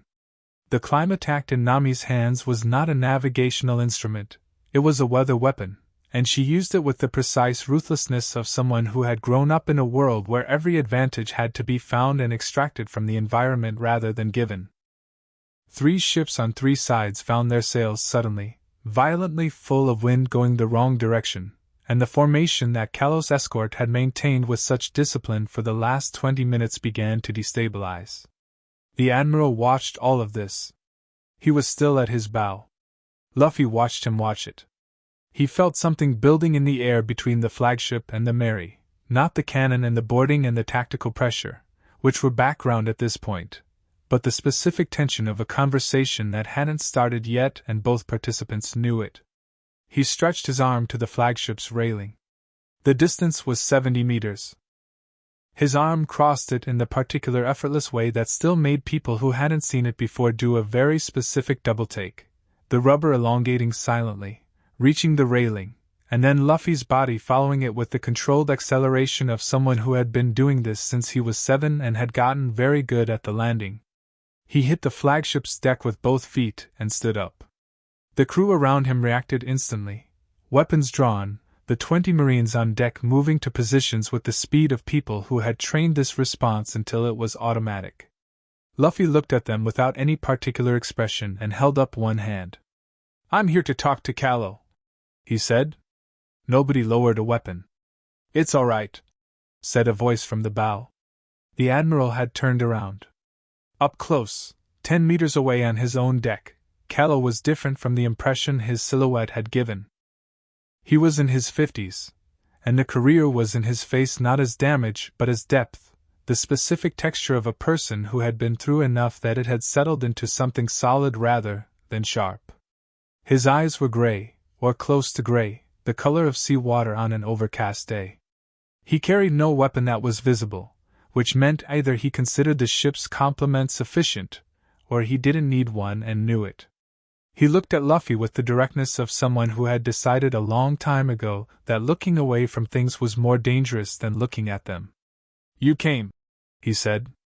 Not surprised. Evaluating. "You were watching," Luffy said. "Figured we'd save time." Something shifted in the Admiral's expression, not quite a smile, but the movement of a face that was considering one. "Your crew is exceptional," he said. "Yeah," Luffy said. "The girl with the climate act just put 2 of my escort ships 30 degrees off course simultaneously." He said this with the genuine assessment of someone who found tactical excellence notable regardless of which side of the line it occupied. "The swordsmen, I know," Luffy said. "They're all very good." Calla looked at him. "How old are you?" 17. The Admiral absorbed this with a stillness that contained considerable inner movement. "And you've been carrying it for less than 2 weeks." "About that." "Show me something," Calla said. It wasn't a demand. It was almost a request, which was the strange quality of this conversation, conducted on a ship in the middle of an active engagement, surrounded by armed marines and the sounds of the battle still going on between the escort ships and the Straw Hats, with the particular register of 2 people who had recognized each other as the actual conversation and were having it regardless of the context. Luffy extended his hand.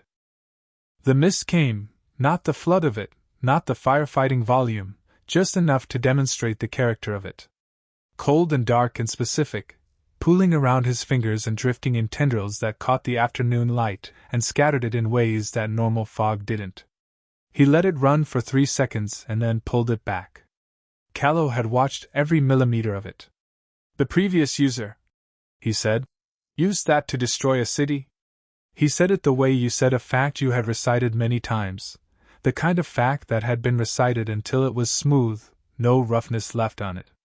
But underneath the smooth surface Luffy's senses found the roughness anyway, the specific frequency of a heartbeat that wasn't as calm as its owner intended. "I know about the previous user," Luffy said. Calla's eyes sharpened. "How?" "Robin," Luffy said simply, which was true but incomplete, and he decided completeness mattered here. "And the blood memory." "I got into someone's memories this morning, someone who had records. Your name was in them." He kept his eyes on the Admiral's. "You've been hunting the Iron Tide for years." A pause. The flagship's deck was very quiet. The crew had lowered their weapons by half, not a decision, a physical response to the register of the conversation, which didn't feel like anything that weapons were useful for. "My brother," Calla said. He was stationed on Isla Thero when the previous user came through. He looked at Luffy with the gray eyes that had stopped trying to conceal their depth. He was 23. He'd been a Marine for 2 years. He was. The word he chose again carefully. "Good." "I'm sorry," Luffy said. Calla looked at him. The apology had clearly not been in his expected script for this encounter. He processed it with the particular difficulty of someone whose grief had been housed for so long in a tactical framework that sincere human acknowledgement had become unfamiliar currency. "The fruit doesn't care who's holding it," Calla said. His voice was flat again, back to the professional surface, but both of them could hear what was under it now. "That's what I know. That's what I saw in the reports and the testimonies and the accounts of what it did to a man who didn't start bad." He held Luffy's gaze. "It amplifies whatever's already there. And it whispers." "Does it?" Luffy said. Not dismissively, genuinely asking, because Calla had a specific kind of experience that Luffy didn't have, and he was paying attention. "The hunger," Calla said. "I've got that handled." The previous user said the same thing in the early reports. Calla's voice was even. 11 months in, he burned Isla Thero because the people there reminded him of prey. Luffy was quiet for a moment. Then he said, He and I aren't the same person. You're not, Callow said, and something in his voice acknowledged this, not fully, not enough to resolve the thing that had been driving him toward this day, but partially, the way light came through a crack before the whole wall came down. But I've been wrong about that before. I told myself the last holder would be different. The reports from the early months were positive. And then Isla Thero. He looked at the sea. I don't get to be wrong again. Then watch, Luffy said. Callow looked back at him. You came here to watch what it does, Luffy said. You sent scouts first, then the fleet. You've been watching this whole fight from your bow. You're still watching. Luffy was looking at him with the complete attention that the fruit had amplified into something that was very difficult to look away from. Not threatening, not aggressive, just entirely present, the full force of a person who was here and meant to be here and had nothing to conceal about any of it. So watch. Stay. Come with us if you want. Watch what I do with it. He spread his hands slightly open. I'm not hiding. I'm not running. I'm going to be king of the pirates, and I'm going to be this on the way there. Watch the whole thing. Callow stared at him. The engagement outside the flagship had changed. Luffy could hear it, the combat having reached a particular plateau where attrition had done its work and the escort ships were operating at reduced effectiveness, Nami's weather work and Zoro's precision having carved enough gaps in the formation that the pressure was sustainable rather than escalating. Nobody had been killed. Luffy had been tracking that specifically. The sounds of the fight told him its severity, and what it told him was that both crews were doing exactly what he'd expected them to do, which was fight seriously and professionally without crossing into the register that produced finality. You can't ask an admiral to watch a pirate and take no action, Callow said.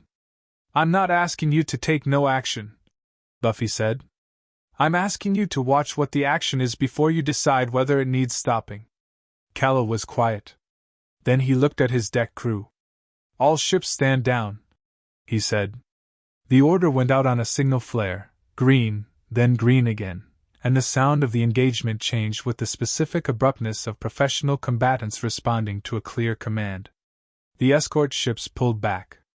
The boarding attempts stopped. The Karan Flats went from a battlefield to open water in the space of 90 seconds. The only sounds the sea and the rigging and the particular silence of 6 marine ships waiting for their admiral to explain himself. Luffy waited. I'm not standing down, Callow said. I want that clear. I'm delaying action pending further observation. He said it the way he'd say anything in a report, precisely, in the language of an institution that required precision. If I see what I came here to prevent, you'll be the first to know, Luffy said. Something in the Admiral's face did the thing again, the almost smile that didn't quite commit. He looked at Luffy for a long moment, and Luffy looked back, and between them was everything that the moment was made of, the fruit's age and the Admiral's grief and the previous user's ghost and the brother who had been 23 and good, and also, alongside all of that, threading through it, Luffy's absolute unambiguous certainty about himself, which was not arrogance but something more fundamental. The kind of certainty you had to grow from scratch and couldn't borrow or perform. There's something else, Callow said. Yeah? The world government, Callow said. Not me. Not the Marines specifically. Them. He emphasized the distinction with the care of someone who had spent a career navigating the difference between his personal mandate and his employer's. They've been informed about the fruit's reappearance. The order coming from above my rank, he paused, is not capture. It's elimination. The deck was very quiet.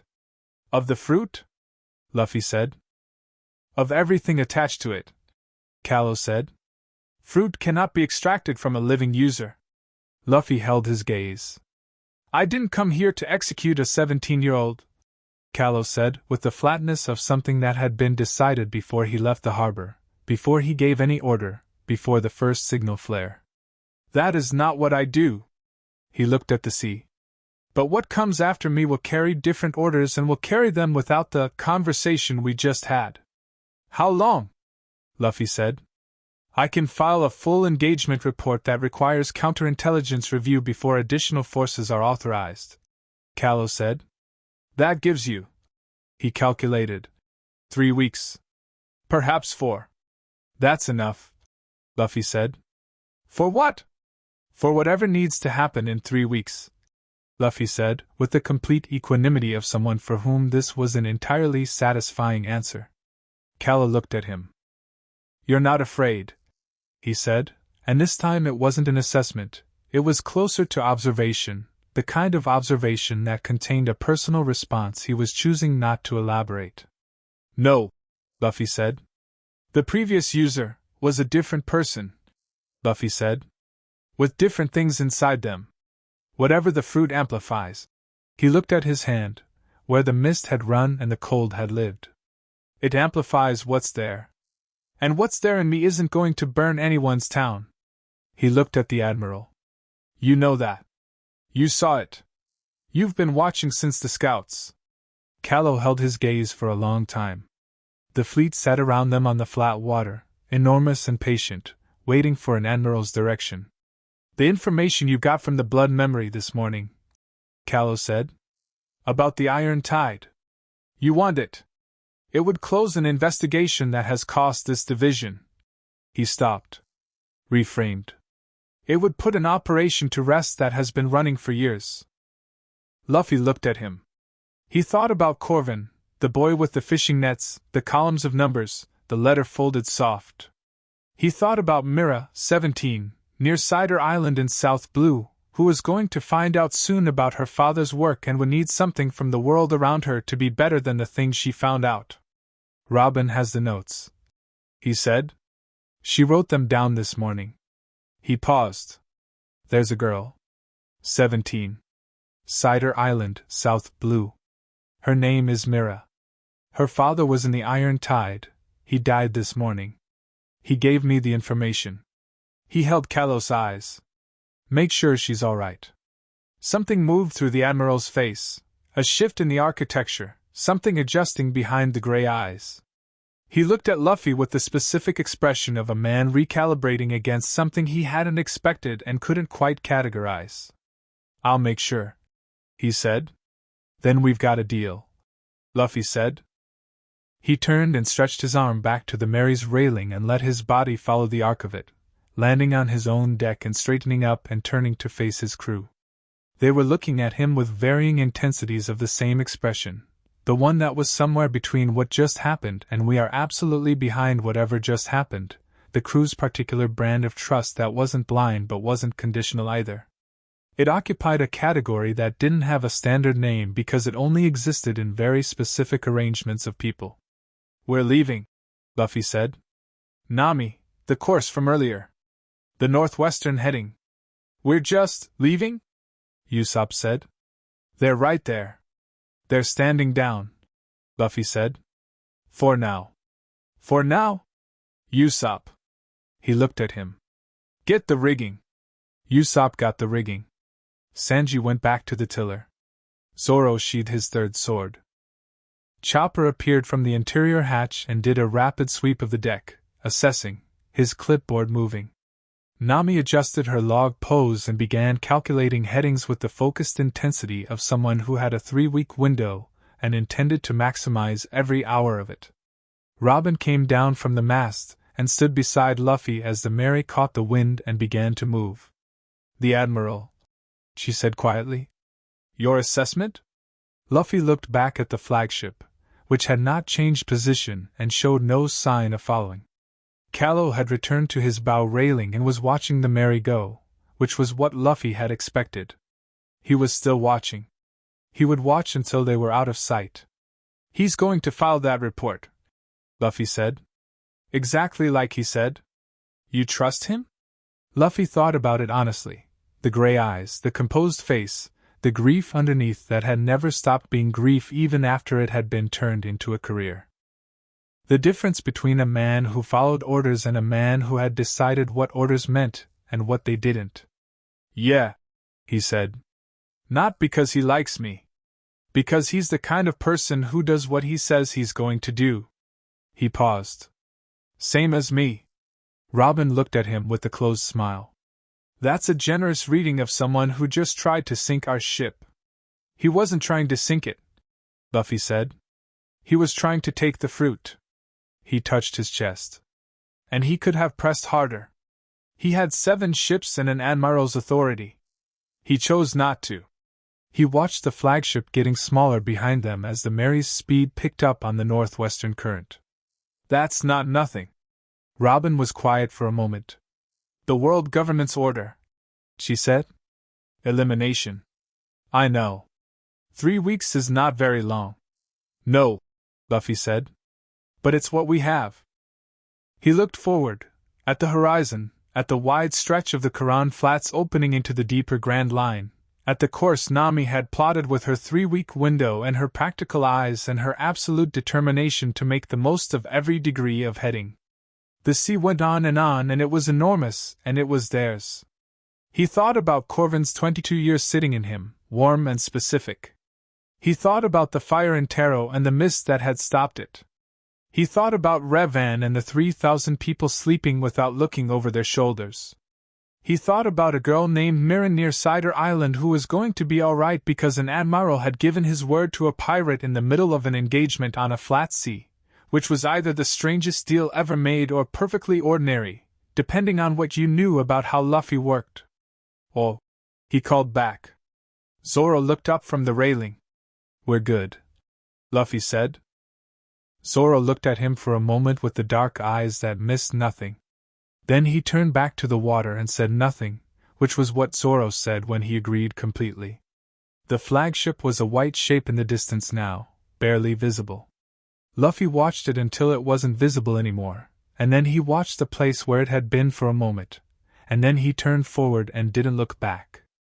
Behind them, on the deck of the flagship, Admiral Vance Callow stood at his bow and watched the Mary go until it was a speck and then a line and then a memory, and then he turned to his first officer and said, I need to begin the filing process for a full engagement report. Estimated completion. He calculated the paperwork requirements with the specific precision of someone who had decided to be very thorough. 3 weeks minimum. His first officer looked at him. Sir, he said, which meant many things. It was a complicated engagement, Callow said. His first officer said nothing further. Callow looked at the empty horizon where the Mary had been, and something in his face did the thing it only did when nobody was looking at it. Not quite peace, not quite the absence of grief, but the very first stage of the process that eventually produced both of those things, which was the acknowledgement that things might not be exactly what he'd been certain they were. He went below to begin his report. The Karan Flats settled back into themselves, wide, flat, untroubled, the afternoon light going gold and long across the water, which had no opinion about the things that had just happened on its surface and would retain no record of them. The Mary sailed northwest. The Grand Line held its breath. Chapter 6. Sunrise and fog. 3 weeks moved the way important time always moved, faster than it should have, and full. They found 2 islands in the northwestern stretch of the Grand Line that the log pose hadn't warned them about, because the log pose was a navigational instrument, and not a prophet, and the Grand Line had opinions about expectations. The first island was called Marin Shelf, a low flat sprawl of tidal plains and fishing villages where the sea came inland twice a day and turned the streets into waterways and the residents navigated by small boat between their own front doors. The second had no name anyone had given it yet, which the crew took as an opportunity. Usopp announced it was called Usopp Island with the certainty of a man planting a flag, and nobody argued, and Nami recorded it on her chart with a small notation that said crew named, legitimacy disputed. They weren't hiding. Luffy had said that and meant it, and the not hiding had a quality to it that was different from anything they'd done before. In Marin Shelf a marine patrol spotted the Straw Hat flag and called it in and then, according to what Luffy heard from across 2 streets, received a response from their superior that amounted to confirmed, log it, await further orders, which was the specific language of a command structure that had been told to observe and not engage. Callow's report was doing its work. In the nameless island, Usopp Island, according to the chart, there was a marine outpost, small and peripheral, The kind of posting that happened to officers who'd done something worth punishing but nothing worth dismissing. The officer in charge had looked at the Mary in his harbor for 45 minutes before coming to the dock and saying, with the exhausted practicality of someone who had genuinely run out of protocols that covered this situation, "I'm going to pretend I didn't see you if you leave before dinner." Luffy had bought him a drink instead, because that felt right. Chopper's schedule held. The blood requirement had stabilized. 24 hours between, as he'd projected, the mist's deep cost making the tighter interval necessary. He managed it with the efficiency of someone who had accepted the parameters and optimized within them, and Luffy trusted the schedule the way he trusted Nami's courses, completely, and without drama. The blood memory, Corvin's 22 years, had settled. It was still there, still retrievable with the perfect clarity of something that had been placed rather than grown, but it had stopped being present in the way new things were present. It had found its position in the interior landscape and stayed there, like furniture you stopped seeing unless you looked for it. Sometimes, unexpectedly, a detail from it surfaced: the smell of the fishing nets, the specific blue of South Blue's harbor water, the warmth of a laugh that belonged to a woman Luffy had never met, and when it did he acknowledged it the way you acknowledged weather and moved on. He hadn't used the blood memory again. Not because he was afraid of it, because the right occasion hadn't arrived. He had a clear sense now of what it was for and what it cost, and he treated it with the specificity of something that mattered enough to use carefully. Robin received a message on the evening of the 18th day. She didn't make a production of it. She read it in her chair on deck while the sun was going down, and her expression did the small precise adjustment it did when something confirmed a calculation she'd already run. She waited until the crew was at dinner, and then she set the message on the table. It was short. No signature, no identifying marks, written in a hand that was deliberate in its impersonality.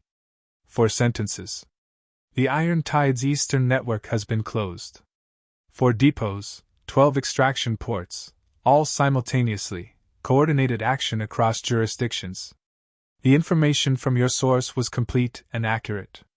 A girl in South Blue sends her thanks to someone she's been told was a friend of her father's. The table was quiet. Luffy looked at the message for a long moment, and then he looked at his food and then he ate. His face was doing something complicated that resolved, by the time Sanji refilled his plate, back into something simple. Chopper put his hand on Luffy's arm briefly, and then took it away. Neither of them said anything about it. "Callow," Zoro said. "Yes," Robin said.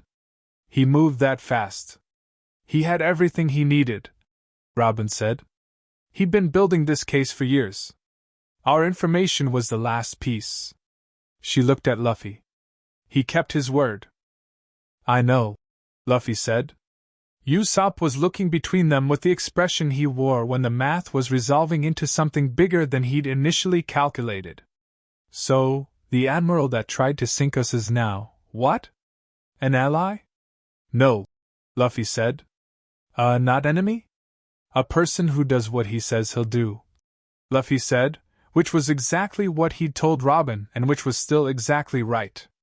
"That's not the same as an ally. When the 3 weeks are up he's going to come back." He said this without any tension in it. "And we'll deal with that then." 3 weeks is? Nami checked something in her head. 3 days from now. The table accepted this information with varying degrees of the same posture, a collective settling forward, the specific readiness of people who had learned to do something useful with the interval between knowing something was coming and it arriving. They got 2 of the 3 days. The morning of the 2nd day, Luffy was on the prow before the sun properly rose. Because he was always there now, the pre-dawn hours had become his in a way they'd never quite been, the dark and the cold and the extended senses painting the world in a register that only existed before the light filled in the visual gaps. He liked this version of the world. It had a completeness to it that daylight, for all its abundance, didn't quite match. He felt the ship before his senses could resolve it into specifics. Not the fleet, one ship. Moving fast and alone, which was different from the fleet's geometry, different from any marine configuration he tracked so far. It was coming from the north, and it moved with a quality that his senses kept trying to categorize and kept failing to, which was its own kind of information. It was familiar. In the way that something could be familiar before you'd ever directly encountered it, because you'd been carrying a description of it for so long that the actual thing arrived already known. He sat with this for a moment. The shape resolved as the light grew, a red-hulled ship, mid-size, the kind of vessel that was built for long distances rather than confrontation, its lines clean and lived in simultaneously, a ship that had been in the water for years and had earned its weathering. It flew no world government flag. No marine white. What it flew was a skull and bones, but the specific skull and bones that Luffy had been looking at all his life from the other side of memory, the banner that had been the first pirate flag he'd ever known. He stood up. "Shanks," he said to the morning and the sea. The red ship hailed them from a quarter mile, and the Mary answered, and by the time the two ships drew alongside each other the entire Straw Hat crew was on deck because the quality of Luffy's voice when he'd shouted down from the prow had communicated something that brought everyone up without requiring the specifics. The plank went across. The figure that crossed it was, exactly himself, which was the only way to describe Shanks, because he existed in a way that made description seem like the problem rather than the solution. The red hair, the 3 scars, the missing arm, the sword at his hip, the coat that hung off one shoulder with the permanent ease of something that had never needed to try. The eyes that were the same color as the sea in certain lights, and had the same quality of depth. He crossed the plank and stepped onto the Mary's deck and looked at Luffy. Luffy looked at him. Either of them spoke for a moment. It was the specific silence of two people who had years between them, not years of contact, but years of carrying each other in the formative interior way that certain people occupied before they were old enough to know what it meant. Then Shanks said, "You ate a devil fruit." "Yeah," Luffy said. "You told me." He stopped. Looked at Luffy with an expression that was doing several things simultaneously, the foremost of which was something that was going to become a laugh in approximately 4 seconds. "You told me you'd never eat one." "I found it," Luffy said. "I was hungry." The laugh happened. It was the full version. Shanks didn't have a half laugh. It was always the real one, starting somewhere deep and arriving completely.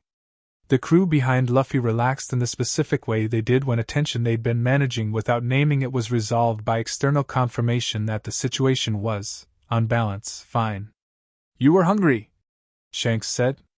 "It was sitting right there." "On an altar?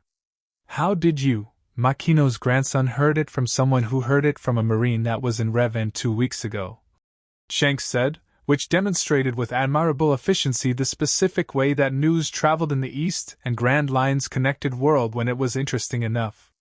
He looked at Luffy, a real look, the kind that Shanks gave things when he was actually paying attention, which was considerably more than he usually performed.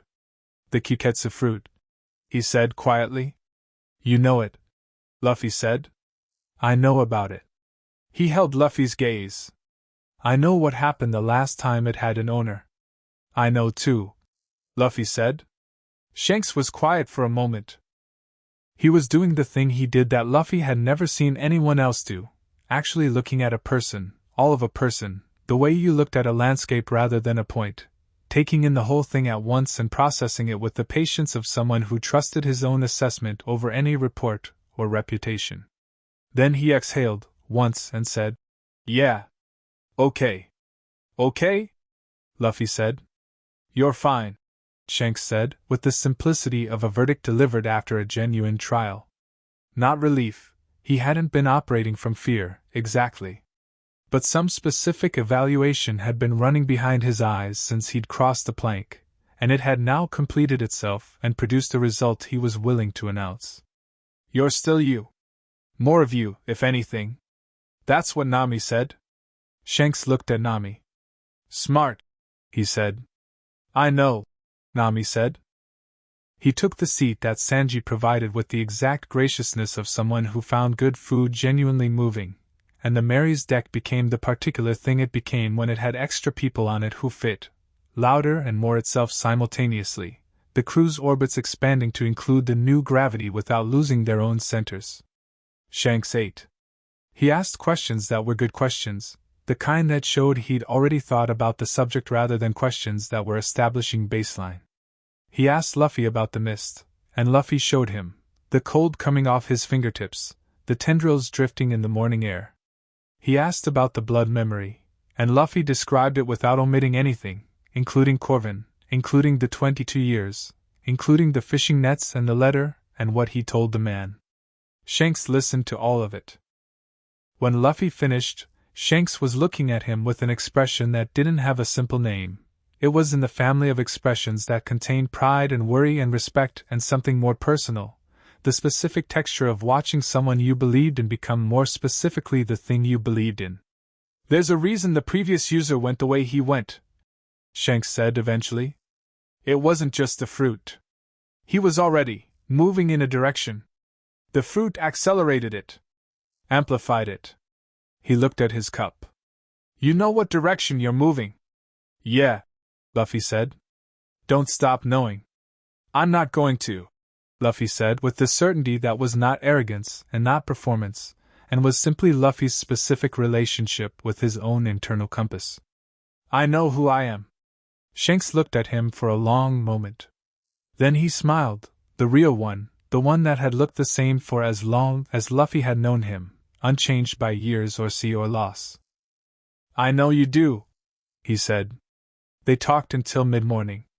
Shanks's crew, visible on the red ship alongside, went about their work with the comfortable chaos of people who trusted their captain to reappear when he was done with whatever he was doing. Ben Beckman was visible at the helm, smoking, occasionally visible through a gap in the rigging, his expression the specific expression of someone who had been making the correct assessment of situations for years and was making another one now. When Shanks eventually stood to go, he looked at Luffy one more time from the top of the plank. "The world government's coming," he said. 3 days, Luffy said. "Give or take. It won't be callow this time." "I know." Shanks held his gaze. "You want backup?" Luffy looked at him steadily. It was a genuine offer. The specific weight of a Yonko saying "I will come" was not a small thing in any context, and both of them knew exactly what it weighed. "No," Luffy said. Shanks raised an eyebrow.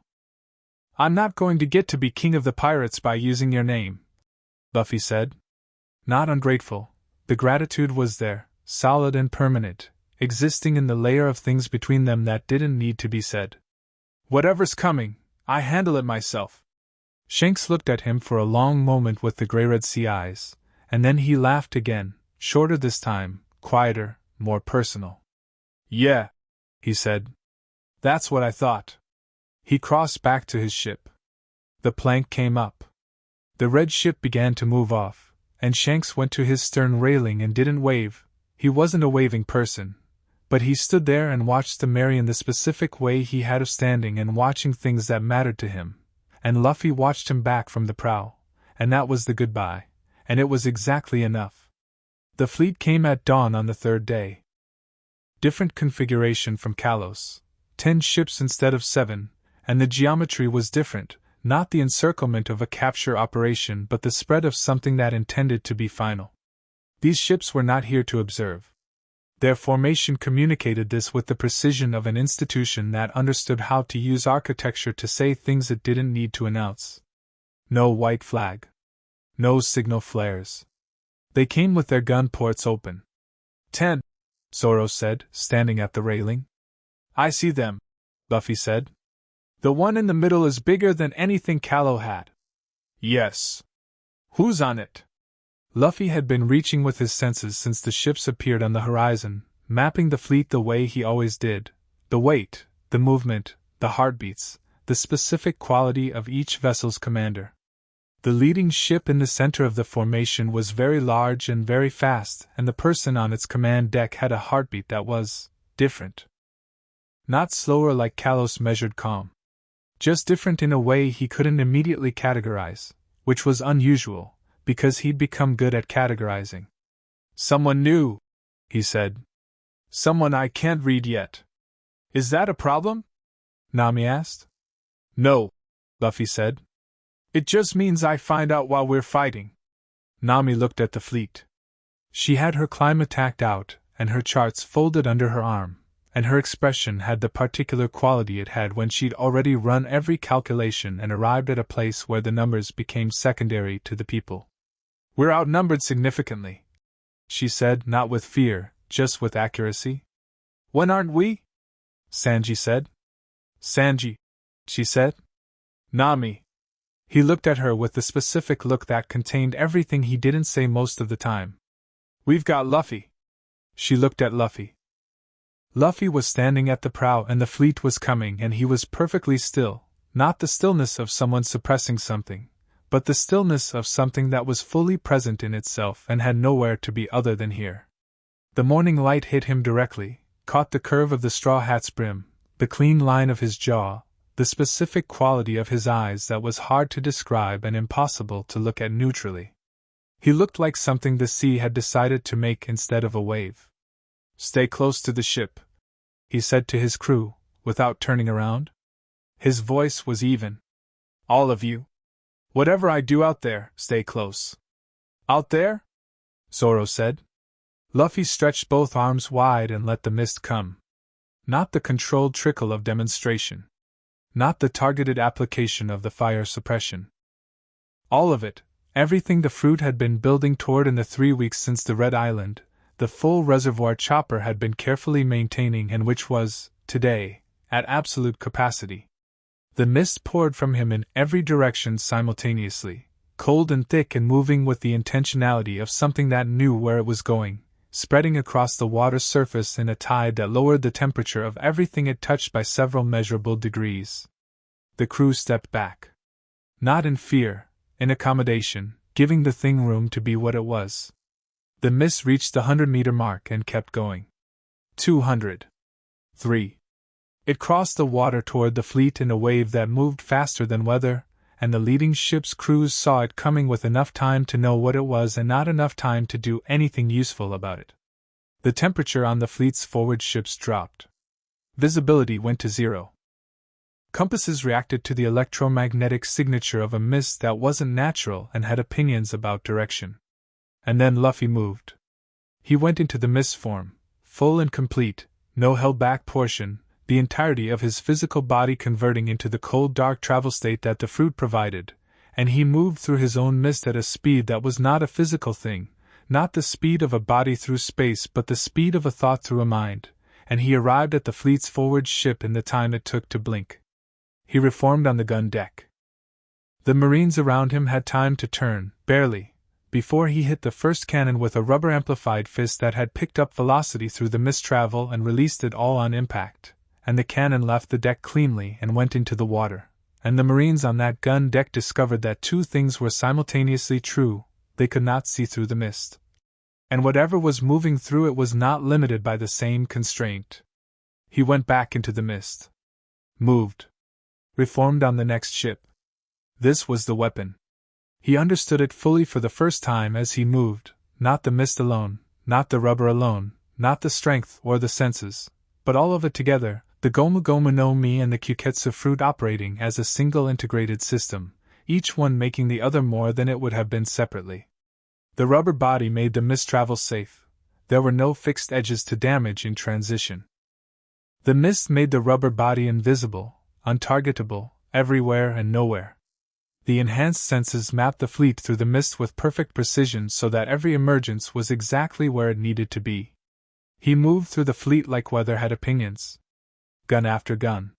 He wasn't killing anyone. He was removing the fleet's ability to act, dismantling the machinery of the engagement with the specific focus of someone who understood that the machinery was the problem and the people operating it were not. He heard them through the mist, heard the fear and the shouted orders and the complete breakdown of the tactical coordination that 10 ships required to function as a unit rather than 10 confused individuals. And he felt something about this that wasn't quite satisfaction but was adjacent to it, the feeling of a problem being resolved at the correct level. On the 6th ship he met the person from the command deck. She had come down to the gun deck herself when the reports started coming in, which told him something about her immediately, a commander who moved toward the problem rather than away from it, which was the same instinct he had and which he respected regardless of which side of the line it occupied. She was standing in the middle of the gun deck when the mist parted around him, and he appeared 6 feet from her, and she didn't flinch. She was in her 30s, wearing the rank markings of a vice admiral rather than an admiral, which meant Callow's 3-week delay had limited what the government could authorize at short notice. This was the biggest thing they could move in the window, and they'd sent their best vice admiral rather than wait longer for someone higher. She had a sword. She drew it the moment he appeared, which was the correct response, and the speed of the draw was considerable. She was very good. She looked at him through the cold of the mist with dark eyes that were doing the same thing Callow's had done, assessing, processing, refusing to let what she was seeing destabilize what she needed to do. "Straw Hat," she said. "Yeah," Luffy said. "I have orders to. I know what your orders are," he said. She held her sword steady and her gaze steady, and the mist moved around both of them in slow cold currents. She was afraid. He could hear it in the specific frequency of her heartbeat, and she was going to do what she'd come to do anyway, which was a kind of courage that he recognized and respected even now, even here. "They're wrong orders," Luffy said. "You know that." Her jaw tightened. "Callow gave you his report?" Luffy said. He wasn't guessing. The Blood Memories information about the Iron Tides network had included peripheral references to the Marine investigative chain, and Callow's report would have landed on every vice admiral's desk in the relevant division. "You read it. Orders come from above reports," she said, but the sentence had something in it that the orders follow report sentence didn't usually have, which was the faint resonance of a person saying a thing they're not fully inhabiting. "Yeah," Luffy said. "I know that too." He looked at her steadily. The mist moved. Somewhere outside the ship, one of the escort vessels was making sounds that meant it had lost steering and was drifting, the result of a visit from a few minutes ago. The fleet was in comprehensive disarray. The engagement was already decided. She could see it in his face, in the way he was standing, in the quality of the air around him. "Go back," he said. She stared at him. "Take your ships and go back." He wasn't being generous. It wasn't generosity. It was something more structural than that. "Tell them what you saw. Tell them exactly what happened here and exactly what I did and what I didn't do." He held her gaze. "And tell them, whoever sends the next thing after me, tell them to think carefully about what they're sending and why." She was quiet for a long moment. Her sword arm had dropped slightly, not fully, the weapon still present but no longer pointed at anything specific. "This doesn't end," she said. "Whatever I report, whatever Callow filed, you understand that they don't stop." "I know," Luffy said. "Then why?" "Because I'm not trying to stop them stopping," he said. "I'm trying to get strong enough that it doesn't matter if they do." He pulled his hat brim down once, the gesture he made when something was decided. "I'm going to be king of the pirates. All of this is on the way there." He looked at her with the eyes that had more in them now than 17-year-old eyes usually carried. When I get there, they'll have to deal with what that means. Not before." She held his gaze. Something happened in her expression that he watched move through its stages, the assessment completing, the military framework accommodating something it wasn't designed for, the human being underneath the vice admiral making a determination that the vice admiral would have to own. "I'll file the report," she said. "That's all I'm asking," Luffy said. He went back into the mist and moved through the fleet and came back together on the Mary's deck with the mist pulling back around him, the temperature rising as he withdrew the cold, the sea reasserting its normal color and quality, and the morning light coming back in full. The fleet was still there. Disorganized, some ships drifting, most of the gun capacity eliminated or inaccessible. Nobody firing. The Vice Admiral's ship was holding position, the figure on its command deck visible now in the morning light. She had returned above, was looking at the Mary, and she was still. She raised one hand. Not the palm out of a halt, not a threat. Something more neutral. An acknowledgement. Luffy raised his. The fleet began its retreat. It took 20 minutes for 10 compromised ships to reorganize enough to make a coordinated turn, and it was a slower withdrawal than the fleet's arrival had been, which was the nature of things that left in more pieces than they'd come. Luffy sat on the prow and watched them go, and ate the rice balls Sanji had appeared with from somewhere, because Sanji could apparently produce food from any situation given enough proximity to a galley and sufficient motivation. The crew reassembled around him in the way they did after things, not debrief, not celebration, just the organic reconvening of people who had been in separate spaces doing separate things and were now returning to the center. Zoro sat beside him on the prow. He didn't say anything immediately. He watched the retreating fleet with the particular expression he wore when he was updating his model of something important. His model of Luffy was an ongoing project that required more frequent updates than most things, and today had required a significant one.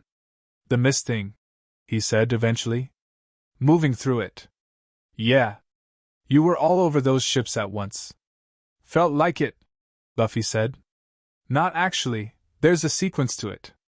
But the sequence is fast." Zoro was quiet for another moment. "You're going to be a problem for anyone who comes after us," he said. "Good," Luffy said. "I mean a specific kind of problem." Zoro looked at him. "The kind that makes people think twice at the planning stage, before they've committed." He said this the way he said everything important, without performance, just the precise delivery of an accurate statement. "That's different from being strong. Lots of people are strong. You're starting to be." He searched for the word, which for Zoro was rare. He usually operated in a vocabulary of 100 reliable words and found them sufficient. "A story?" he said. Luffy looked at him. "A story? The kind that gets ahead of you," Zoro said. "The kind people tell before you arrive so that by the time you're there they already know who you are." He looked back at the fleet. "That Vice Admiral is going back to file a report, and everyone who reads it is going to know something about you before they've met you." He paused. "The vampire pirate. The rubber man who moves through mist and takes apart fleets and doesn't kill anyone and sends everyone home." He glanced at Luffy sideways. "That's a story that works for us." Luffy thought about this. "I don't think of it as a story," he said. "I know," Zoro said. "That's why it works." Nami came to the prow with her chart and her practical eyes and the expression of someone who had watched everything today and had processed it to the point where it had become operational intelligence. She stood beside them and looked at the retreating fleet and then at her log pose. "The next island on this heading," she said, "is about 40 hours out. After that we're in the Rio Grande line. Past the calm belt threshold. Bigger islands, bigger crews, bigger everything." She looked at Luffy. "Your bounty is going to be updated." "I know," he said. "It's going to be large." "Good," he said, which was exactly what he'd said to Zoro, and meant exactly the same thing from a completely different angle. Nami made a sound. It was the sound she'd developed specifically for situations where Luffy's attitude toward danger was technically correct but personally exhausting. She looked at her chart, looked at the log pose, made a small notation on the paper, and then, without looking at him, said quietly, "The blood memory. From the man in Taro." "Yeah?" Luffy said. "The Iron Tide network being closed," she said. "All those ports. Those towns." She was still looking at her chart. 12 ports that are going to wake up tomorrow and not have to pay someone." A pause. "You did that. Corvin did that," Luffy said. "I just carried it." Nami looked at him then. The morning light was full and specific across her face, the navigator's calculation in her eyes and something else alongside it. The thing that she carried about Luffy that she had never put into words because naming it precisely would have required a precision that felt like pinning something down that was better left in flight. "Okay," she said. "Both." She tapped her chart once with her finger and walked back toward the helm. Sanji's voice rose from the galley in what was clearly the opening of a cooking process of some significance, and Usopp's voice rose in response from somewhere below where he'd apparently been building something in the hold. And Chopper emerged from the medical station with his clipboard and came immediately to Luffy with the focused professional energy of someone who had been waiting for the engagement to end before he could do his job properly. Hold still, Chopper said, producing instruments. I'm fine, Chopper. I know you're fine. I'm a doctor. I determined that. He began his examination with the focused efficiency he brought to it now, 3 weeks of documented data making the assessment faster and more precise. He checked the deep resource level, the fruit's reservoir, which Luffy had drawn on heavily. He checked the hearing range, the skin temperature, the baseline response. He wrote things down. He frowned at one number and wrote it again. The misuse today, he said. Full deployment. How do you feel? Luffy assessed honestly. Tired. The good kind? Like after a real fight. He thought about it more carefully, because Chopper deserved careful answers. The reservoir is low. Not empty. Maybe a third. Chopper wrote this down. Tonight, he said. Not tomorrow. Tonight we handle the schedule. Okay, Luffy said. Chopper looked up from his clipboard at him, and for a moment the doctor's assessment paused and was replaced by something more personal. The enormous eyes of a reindeer who had grown up alone and had found, somewhere on this ridiculous ship in this ridiculous sea, people who felt like the word he never gotten to use before. I was scared today, Chopper said. Not about the fighting, they both knew that. When you went into the mist and we couldn't see you. Luffy looked at him. I know you're fine, Chopper said quickly. I know you, I know. He closed his clipboard. I just wanted to tell you that. Because I tell you when your numbers are good and I tell you when they're not, and that's also a number. He said this with complete medical seriousness and complete emotional sincerity simultaneously, which was Chopper's specific genius. Luffy grabbed his head and held it for a moment, which was what he did instead of saying the thing, and Chopper let it happen, which was what Chopper did instead of pretending the thing hadn't been said. The Mary moved northwest. Robin was at her chair with her books, and the books were different from the ones she'd had when they started, fuller with her notes now, the margins of the pages she owned dense with her small precise handwriting, the ongoing project of understanding what the Kuketsu fruit was and had been and would be. She looked up when Luffy passed and held his gaze for a moment. The Vice Admiral's name, she said, is Sarah. She has a record of filing accurate reports regardless of political pressure. She paused. What she sends back will be truthful. Good, Luffy said. The world government won't like the truth of it. No, Luffy said. But it'll be true. That matters. Robin's closed smile appeared. Yes, she said. It does. She looked at him with the historian's eyes that saw forward and backward simultaneously. You know that the fruit has a political dimension now. It isn't just about strength. Whatever you do with it becomes precedent. People will reference it. Admirals will train for it. The new balance of it will be, she chose the word, permanent. I know, Luffy said. Does that change anything? He thought about Corvin's fishing nets and the warm weight of 22 years. He thought about Taro's mare and her matter-of-fact gratitude and the grain that was half salvageable. He thought about Revan's 3,000 people. He thought about Callow standing at his stern watching the merry-go with the face of someone at the beginning of a long reconsideration. He thought about Shanks crossing the plank and saying you're fine with the simplicity of a verdict. No, he said. He went to the prow, because the prow was where he went, and the morning was fully established now, proper daylight, the sea its honest blue, the retreating fleet a line on the southern horizon that was getting thinner by the minute. The Grand Line was ahead, the real depth of it, the part that had been waiting past the calm belt threshold with everything it contained, stronger pirates, harder islands, the upper reaches of ambition and violence, and wonder that the sea provided in equal measure. He stood at the Mary's point and felt the full inventory of himself, the boy from Windmill Village, 17 years old, made of rubber and raised on Shanks's stories and Dayton's cooking and a mountain full of terrible and formative experiences that had produced this specific, singular direction. And layered over and through that, integrated now, no longer strange, the cold and the mist and the deep patience of the fruit, the heightened world it painted him into, the weight of Corvin's years and the clean architecture of other people's memories, the hunger that Chopper managed and the reservoir that the fighting had drawn down and that the schedule would replenish. All of it was him. None of it changed what he was pointed at. The horizon was wide and open and full of things that didn't know yet what was coming toward them.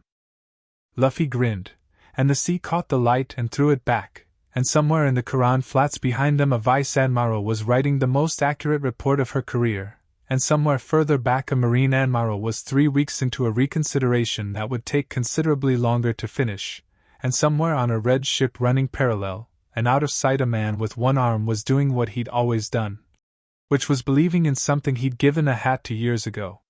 The Mary ran northwest, cutting the water with the particular sound it made at speed, familiar and alive and entirely itself, carrying its crew toward everything that was next.